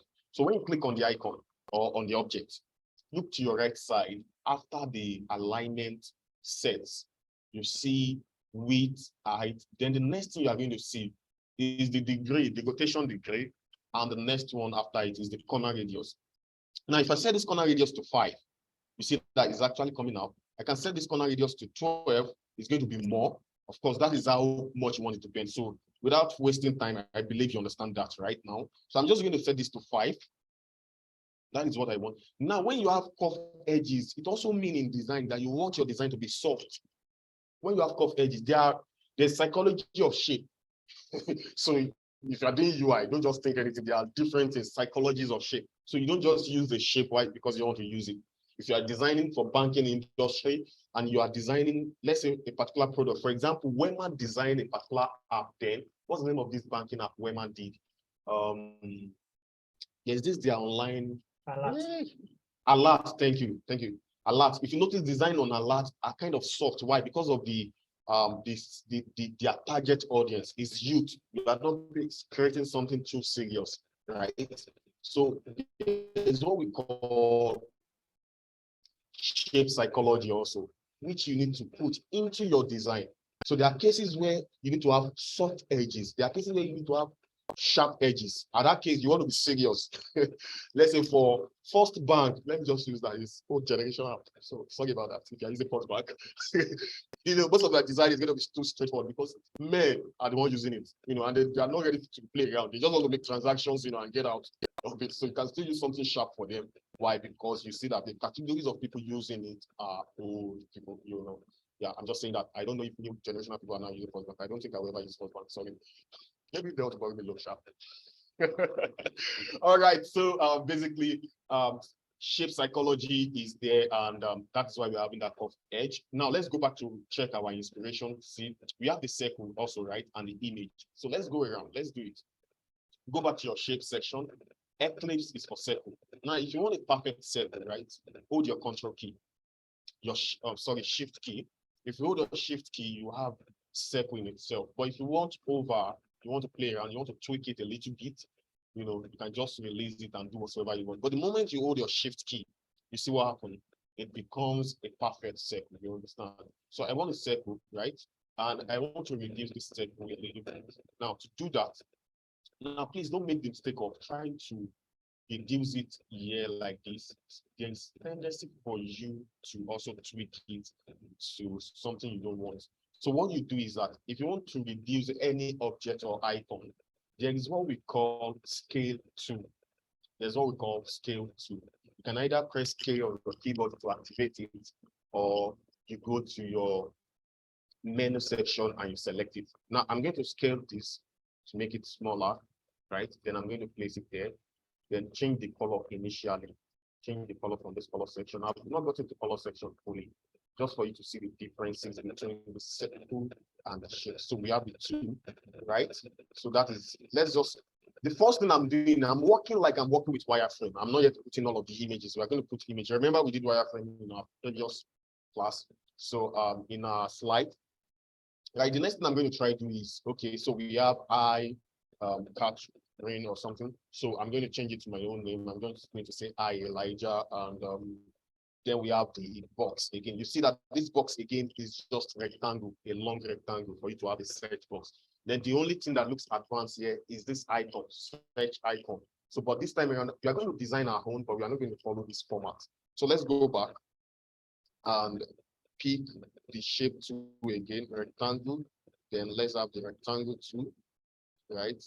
Then usually for mobile, I make sure my height is around 51. I've worked with it for, for a few years now. I realize by the time it gets to mobile, you think this thing is big, it's not, right? When you get to mobile, you realize it's very small. If you're using anything less than 50, it's going to be too small.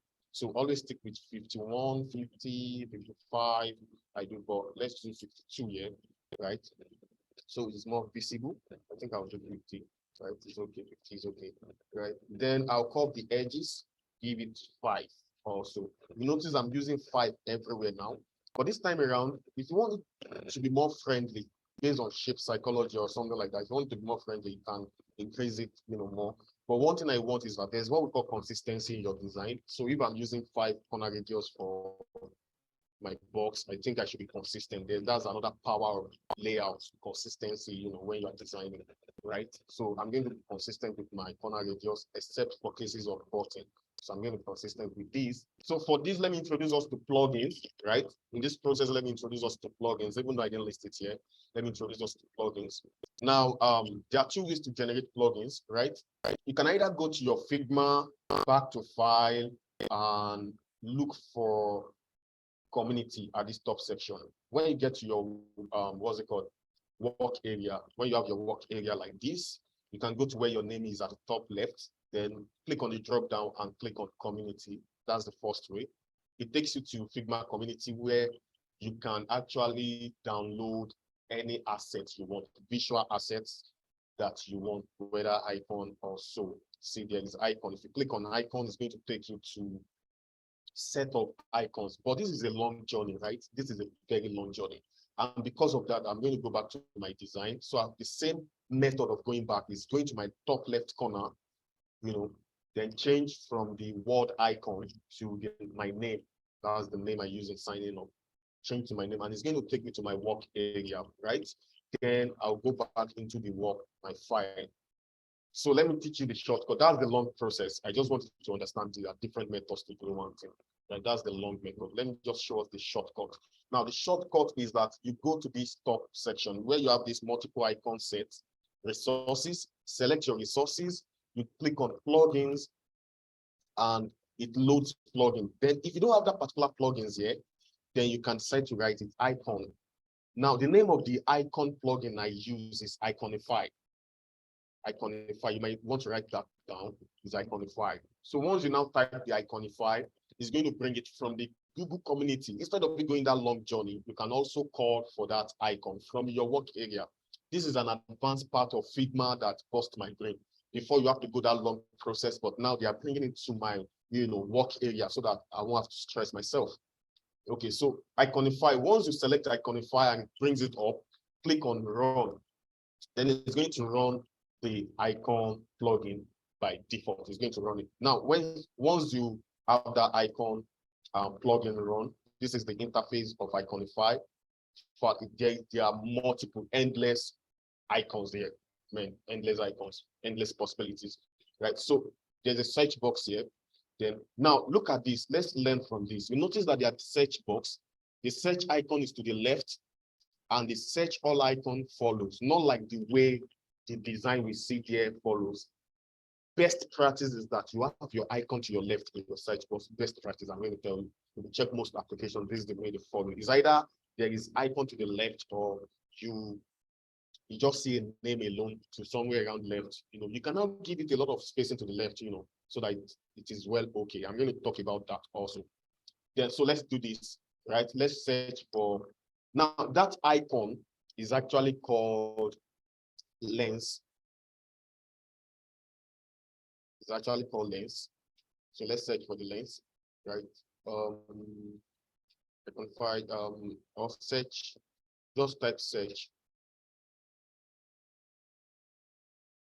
icon.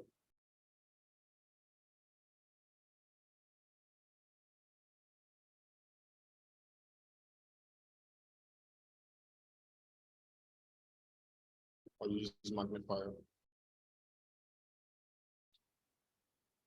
Right, so get it magnifier. I guess I was thinking too deep. I was in another game entirely. So basically, yeah, so there is another plugin where if you do the search icon, it brings it up. There is another one where once you do lens, it actually brings these options up. I've not actually tried. This is the first time I'm trying search an icon in Iconify. Now, another method is that I have set of components of icons already where I pick from. So most times I don't even check the name, I just know the icon. But this time around, you see this magnifier here. Now, if you now look at it again, if you check on it, right, it's going to tell you simple line icons, magnifier. If you go to flat icons and you type search icon, it's going to bring this magnifier. If you go to flat icon and you search for search icon, it's going to bring this in. Now, that is another user's experience. They were able to put into consideration that you can one thing can actually have different words, you understand? So basically, this is it. Now I have it here, just drag it to your work area. then you have it there. Now that is looking like, sorry about this, let me make this 100%, right? So it's going to see. Now, still happen, is already here, but is actually inside my Control Z, inside my work area. So double click, that happens. I'm going to explain that. Something happened now, but I'm going to explain that later. I'm going to explain that later. Okay, so let's look at this again. What I'm going to do first is that my overall background, I'm going to make it a little bit light, so we'll be able to see the icon, right? Then I'll bring the magnifier down. Now you see it. Then I'm going to close this. I don't need this for now, so I'm going to close this. Now, you see, this is it. Now, what I do most times, which I would advise you to always do, is press enter the moment you download it, any icon, you bring any icon from Iconify, click enter, and just once, enter once, select it, click enter, and drag that icon out of it. There's what we call auto layout. That is what is at work here. So just work with your vector directly. Now, to make this one smaller, press your K key on your keyboard, scale it a little bit. I'm going this basic, so basic. For those who are just coming into the industry for the first time, remember, this is a beginner's class, right? For those who are just coming into the industry. And that's why I'm taking my time to do all of those FVs, you know, that you're seeing, all of these, trying to show you all of the processes, right? So the next thing I'm going to do is press K on my keyboard to scale. I want to scale it a little bit more.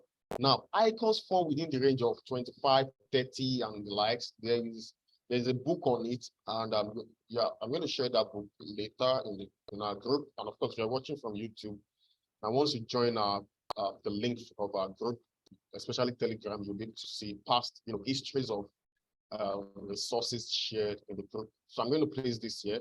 This is okay, right? Then I'm going to type search here. Search here. Now, while I'm searching, I forgot to introduce you to the text. So you might be asking typography, there's font here. What is the first thing I need to do before font? Is that there should be a text before there is a font. There's a lot of chat. Please, we need to wrap up. Yeah, we're about to use 3 hours. So, okay, basically, so let me just rush that out. Now, let's place this here. Right, don't mind me when I start designing. I don't. I like taking time with students out, right? So, but I know we've learned a lot of stuff. So let's just increase this to that's too much, right? Let's do 16. Let's place this here, right? Okay, all right. So I just want to teach all these tools now. Let's move to this. I'm going to go to this. I just want to teach us the prototyping aspect of this. If nothing at all, get this as you are going to learn the basic prototyping stuff for this. So let's say, for example, I want to have a multiple carousel at this top section.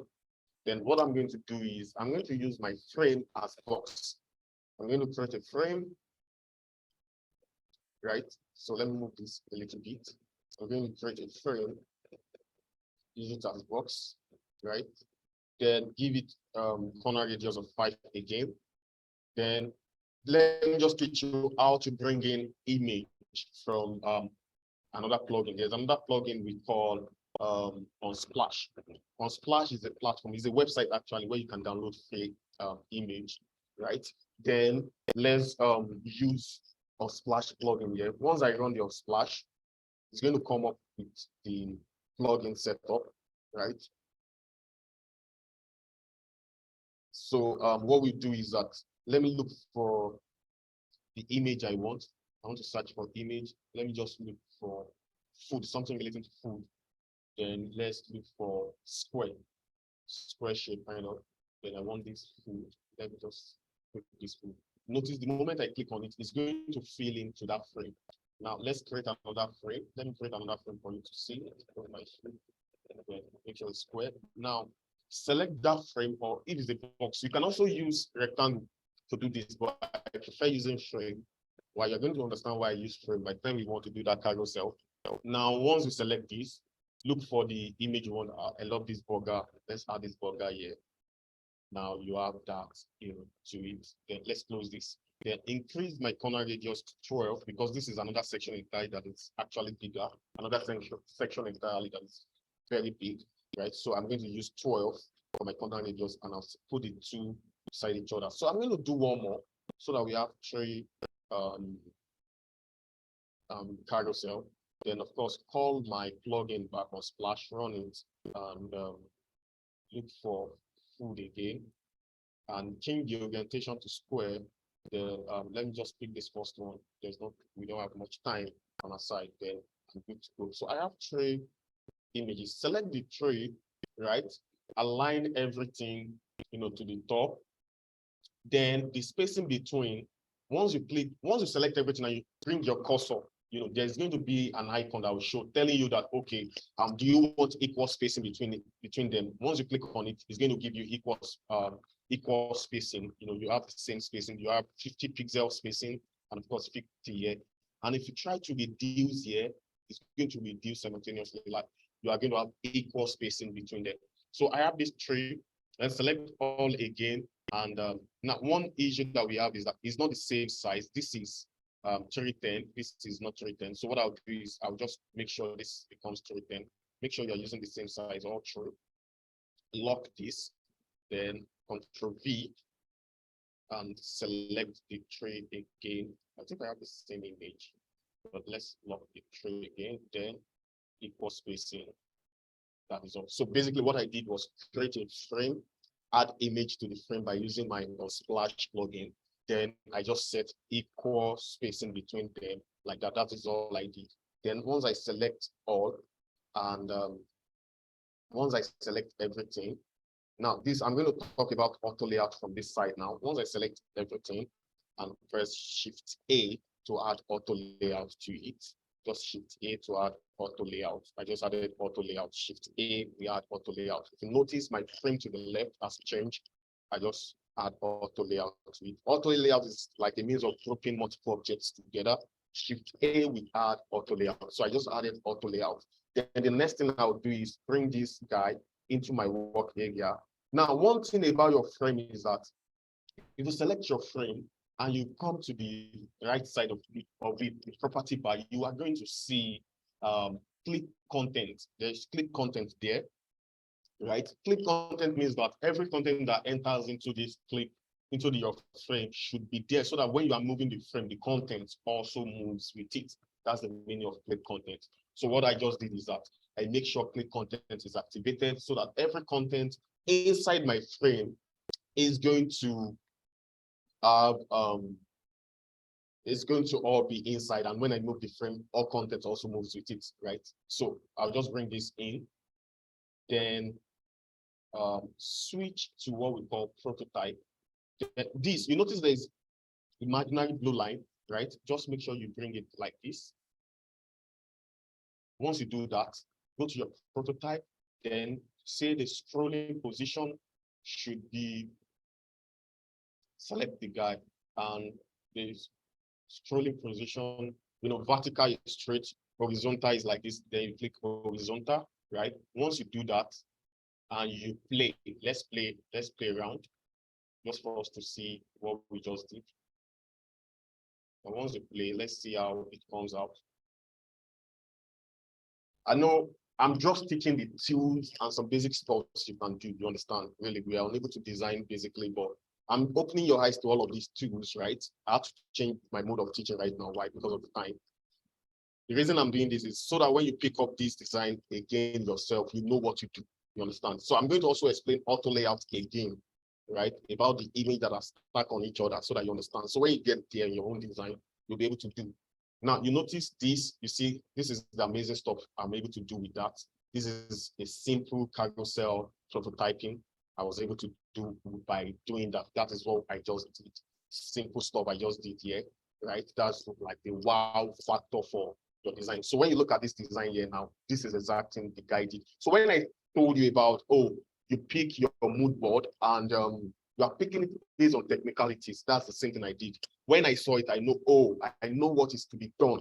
When I see something like this, is a video. I know some people must have think in their mind like, what I'll do is I'll create a small box that is like this and put it. No, you are not creating a small box. It's still a big box, but it's actually hidden using the term prototype, and you are, because in the actual sense, that is a carousel, you understand, right? So basically, I've just spoken about the grid system, the shapes. We spoke about rectangle shape, Now the circle, there are other form of shapes that you can use. If you need a line, you can use this for a line. Hold your shift key to have a straight line.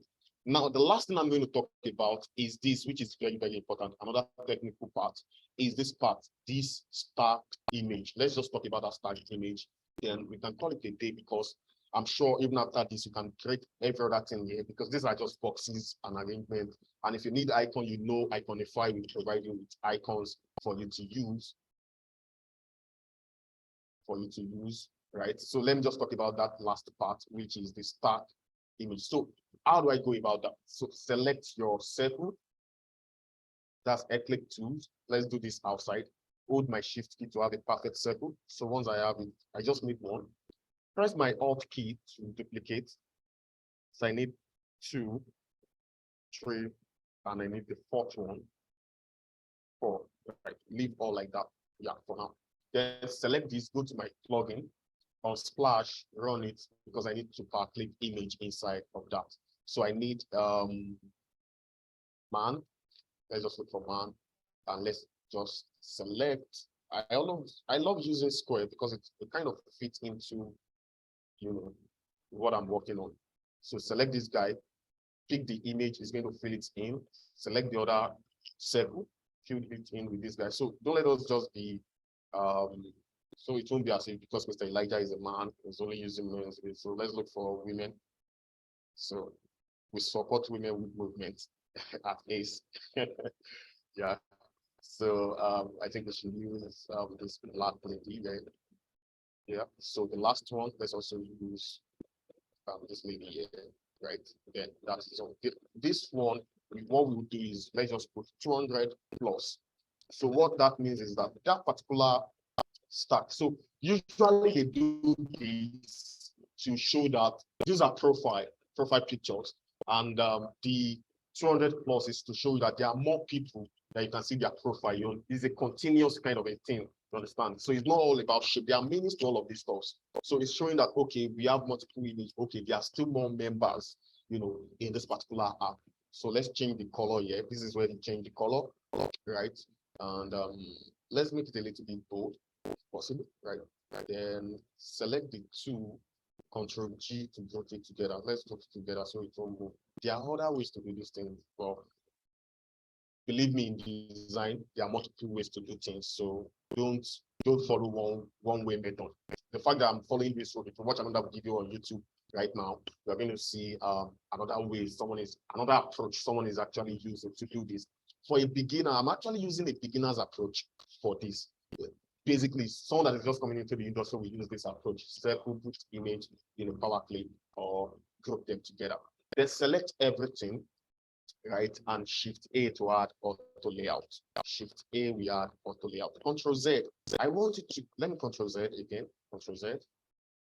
Now check your right side. When I select everything, you notice that the property at this side also changes. Now, when I press Shift A, something happened. Auto layout property became visible. Why? Because I've actually converted all of this. Now, there's what we call grouping. That is adding multiple images together. Now, this time around, I'm not grouping them. Thank you, boss. I'm trying to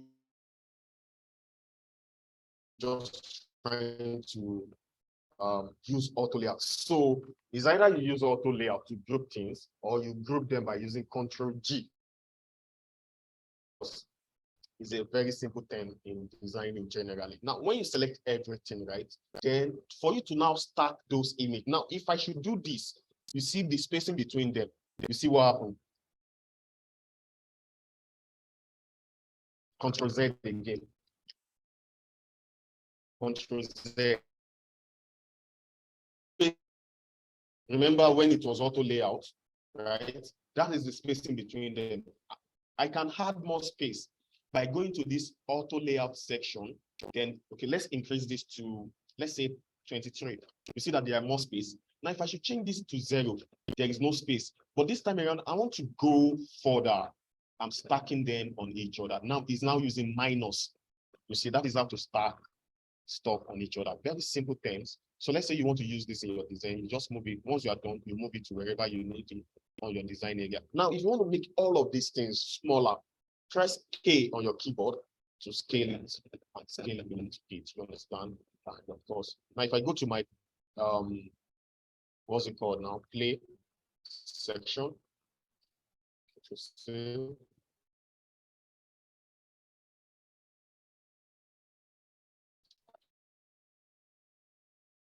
So basically, that is how to create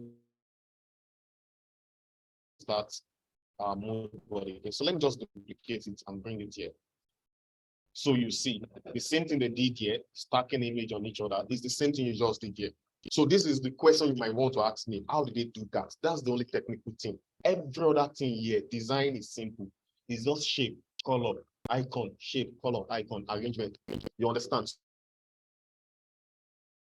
Part in our two inspiration is the prototype I just did, and also the stacking of objects on each other. Every other thing, you can easily arrange them, right? If you need font, or if you need to change font, let me just talk about changing of font.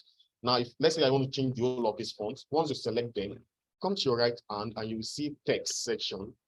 Then after text is the font drop down. So if I change this font now, I just change the font. You see that I've changed that font. Then if I come here, I can also change this font, right?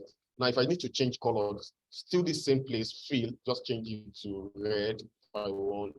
So basically, that is all. I've just spoke about the technical things that you might see and feel like, oh, how do I do this? I've done about that. I spoke about plugins, right? How you get your icon plugins and some other, there are numerous plugins here. Think of it, there are plugins. Anything you think about, there are plugins for it, actually, you know, on Figma, right? And of course, your grade system, which is the foundation, perfectly touched, right? Just because of our time, I'm sure we are going to have some other free times together, you know, where we talk and we discuss further. And always check our YouTube page. Of course, there are more free tutorials coming up. You know, we stop there. There's going to be a part 2. I may just do that alone and upload it and notify us, you know, in the group that the second part of this class is already there, so that we can have a proper understanding of this basic class that we just did today. Thank you. Any questions? All right. All right, Mr. Elijah, thank you so much. That was a super intensive class. So we're going to run up right now. First and foremost, I would like to apologize that we took a time a bit beyond what we planned to do. So what we're basically going to be doing right now is we're just going to spend in the next 5 minutes to round up this session. So please, Mr. Elijah, can you stop sharing your screen, please? Okay. All right, thank you. So we're just going to be spending the next 5 to 10 minutes to take in any question. Mr. Elijah, you can put on your video. We're going to spend the next 5 minutes to take a question and answer. Sorry that we took your time. Remember, I told you that it is Creative Academy. We like being detailed and we like being extensive. And at least you could see that passion in Mr. Elijah's style of teaching. That's actually what runs through all our faculties. That's how they teach. They have passions for what they do. So sorry for taking your time once again. But it was just important for him to handle all the various things I have spoken about. Now, 3 things are majorly important. We have an extensive, I'm waiting for us to drop our questions in case you have any questions. We have a more extensive training. This was just an introductory class where he was supposed to take us through UI UX. In fact, the original slides that Mr. Elijah was supposed to share was over 50 slides. You understand? It's not to 50. I think they have 30 something. 30 something. It was different. It was like 30 something slides. So when he first showed me that slide, I was like, Mr. Elijah, if you're going to be taking these slides with your training, we're not going to leave it today. So I had to insist that he shrinks the slide. So I'm saying that there's more to this course that you're not learning. There's psychology of design, there's psychology of typography, there's psychology of UI, UX. UX, that's our full training is extensively about. So if you want to register for the full training, please book your training. Now, the registration link is not necessarily for you to book your training for the training that is starting June 12th. No, the registration training is for you to book your training. Our team is going to contact you. Then you tell our team when you are comfortable enough to start the training. So even if you don't start with the next batch, which is June, we have July batch, we have August batch, we have September batch, we have October batch. And you get my only batch we don't have is December because of the Christmas break. So there's always a new batch every month. So please ensure you register, book your session right now in the link shared below. For those that are watching via YouTube, the link is also going to be posted for our subsequent classes. So what this does is that by the time you register, we're going to have your data and our team members are going to follow up with you to find out when you are comfortable enough to have our training. Our passion is not for you just to have this basic understanding. Our passion is for us to walk you through. Now, that's number one. Then number two, we also have what we call a creative and tech community, where we have over 1,000 creative and tech professionals. Now, what we do in those communities, some of the people here are actually community members. In fact, this event was actually designed for community members, where we train each community members to be relevant in the creative and tech ecosystem. Now, I'm dropping the WhatsApp group and Telegram group once again for you to join. So please ensure that you join the community. In the community, we have trainings all the time. The next training we're going to be having next month is masterclass in Photoshop, after which we're going to be having introduction to Adobe Illustrator, after which we're going to be having introduction to video editing. I'm going to be taking a session called Understanding Marketing Communication. So it's a whole packed training from now till the end of the year. You understand what I'm saying right now? Then you can also probably just follow our website for those that want to take other physical training to see other trainings that we have. Like I said, I apologize. We are doing some major upgrade on our website. So the pricings might change the next time I'm going to check in the website, because we've not done that basic update, but it's because of the fact that we just made a change on our price list just recently, just very, very recently. All right, so thank you so much for coming. Do we have any questions? We have really gone way past our time, but we just wanted you to take something home that is very practical and very detailed. So hence why this training was a bit extensive. All right. So in the absence of any questions, Mr. Elijah, please, can you say a last word, please? Let's not forget to register, and let's not forget to join the academy. It's Ace Creative Academy. acecreativeacademy.com/UI/UX training. So please ensure you register and you book a seat. So the booking of seat doesn't necessarily have to be for the June 12th training. It's also for subsequent training. It's important for you to register, because this will begin your design journey. Now, based on my experience, right, the minimum a UI/UX professional is being paid, are you getting me now, is £50,000, £50,000 annually. Do you get what I'm saying now? Which can be scaled down to a minimum of around it's paid between 60 to 50,000 pounds, between 50,000 pounds and above. So some companies pay as high as 75,000 pounds, 6,000 pounds annually. So divide that by 12 to find out how much a UI/UX professional is being paid monthly. Do you get what I'm saying right now? Divide that by 12 to find out how much a UI/UX professional is being paid monthly. Do you get me now? So we have UI/UX professional have been paid £50,000 annually. I've seen a job offer of 60,000. I've seen 75,000. I've seen £80,000 for a UI/UX professional. So UI/UX is one of the most sought after. It's one of the most sought after career in our industry right now, both creative and tech.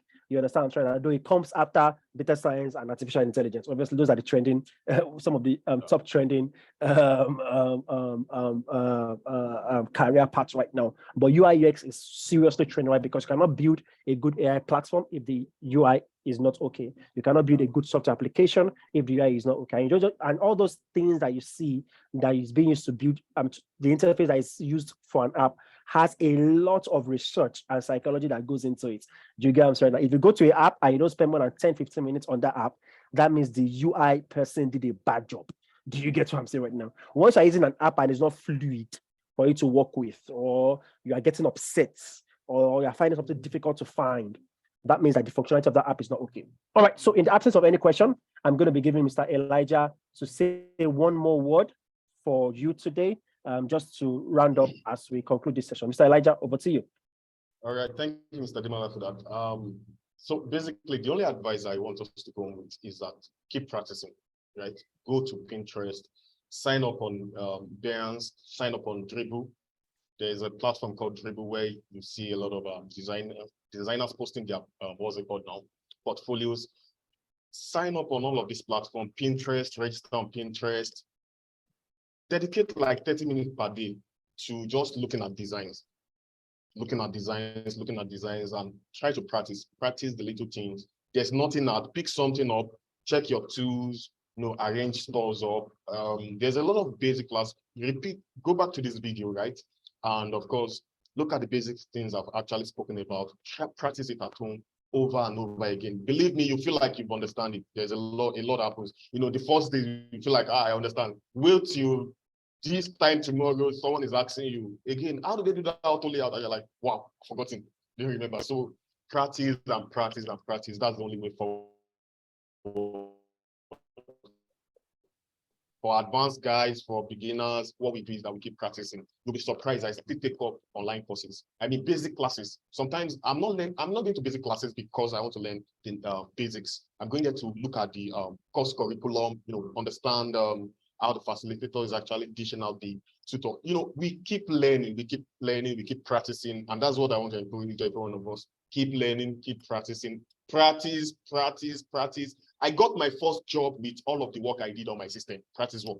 Mr. Demola, thank you for Mr. Demola. He taught me WordPress in a day, in one day. In that same day, I did a project on it. He hosted it, that project. In that one day, I learned, I will say it anywhere in this world. One day I learned WordPress, and I started practicing over and over again. The first agency I worked in 2015, it was what I worked on that I showed them as my work, and I was employed. I have no design, apart from the first design I ever did in WordPress that was hosted, that was the only live. Every other thing was just what I did on my local host. And I was employed that day. I was shocked. I was employed. Why? Because everything I use in practicing was what they just look at, and they loved my work. And then that was the beginning of the story. The same thing can happen. The basics you learn here, leverage on it, and you'll be surprised. Anything can happen, All right, that's all. Thank you. Till we see in the real class. All right. So thank you so very much, everybody, once again. Join the community. What I'm going to do right now is that, is Mr. Anu still here? All right, so I'm going to be dropping a phone number right now that you can basically call in case you have any further questions as regards how you can be a part of the academy.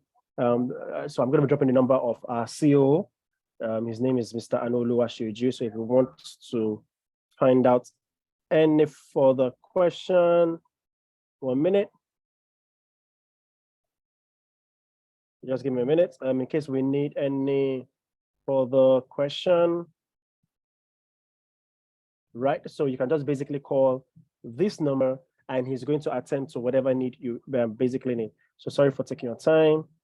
Once again, I really apologize. The reason why we took this long is because, as you notice, Mr. Elijah is a very passionate teacher and he wants you to ensure that you learn anything. So if you need a number to call, there's the number to call. If you have any email, if we need to send any particular email, just send us an email at info@aceacademy.com, acecreativeacademy.com, info@acecreativeacademy.com. Now, all this link is going to be dropped here, or you can just join our community and you'll see myself there, you see Mr. Elijah there. We are available to answer any question that you have. And you also see other creative and tech professional. Thank you so much once again for being a part of this session. We value your time so much. And we know that even if this training is a free training, one of the services or one of the assets, one of the, one of the price you've paid, basically what is your time? The currency you've paid is your time.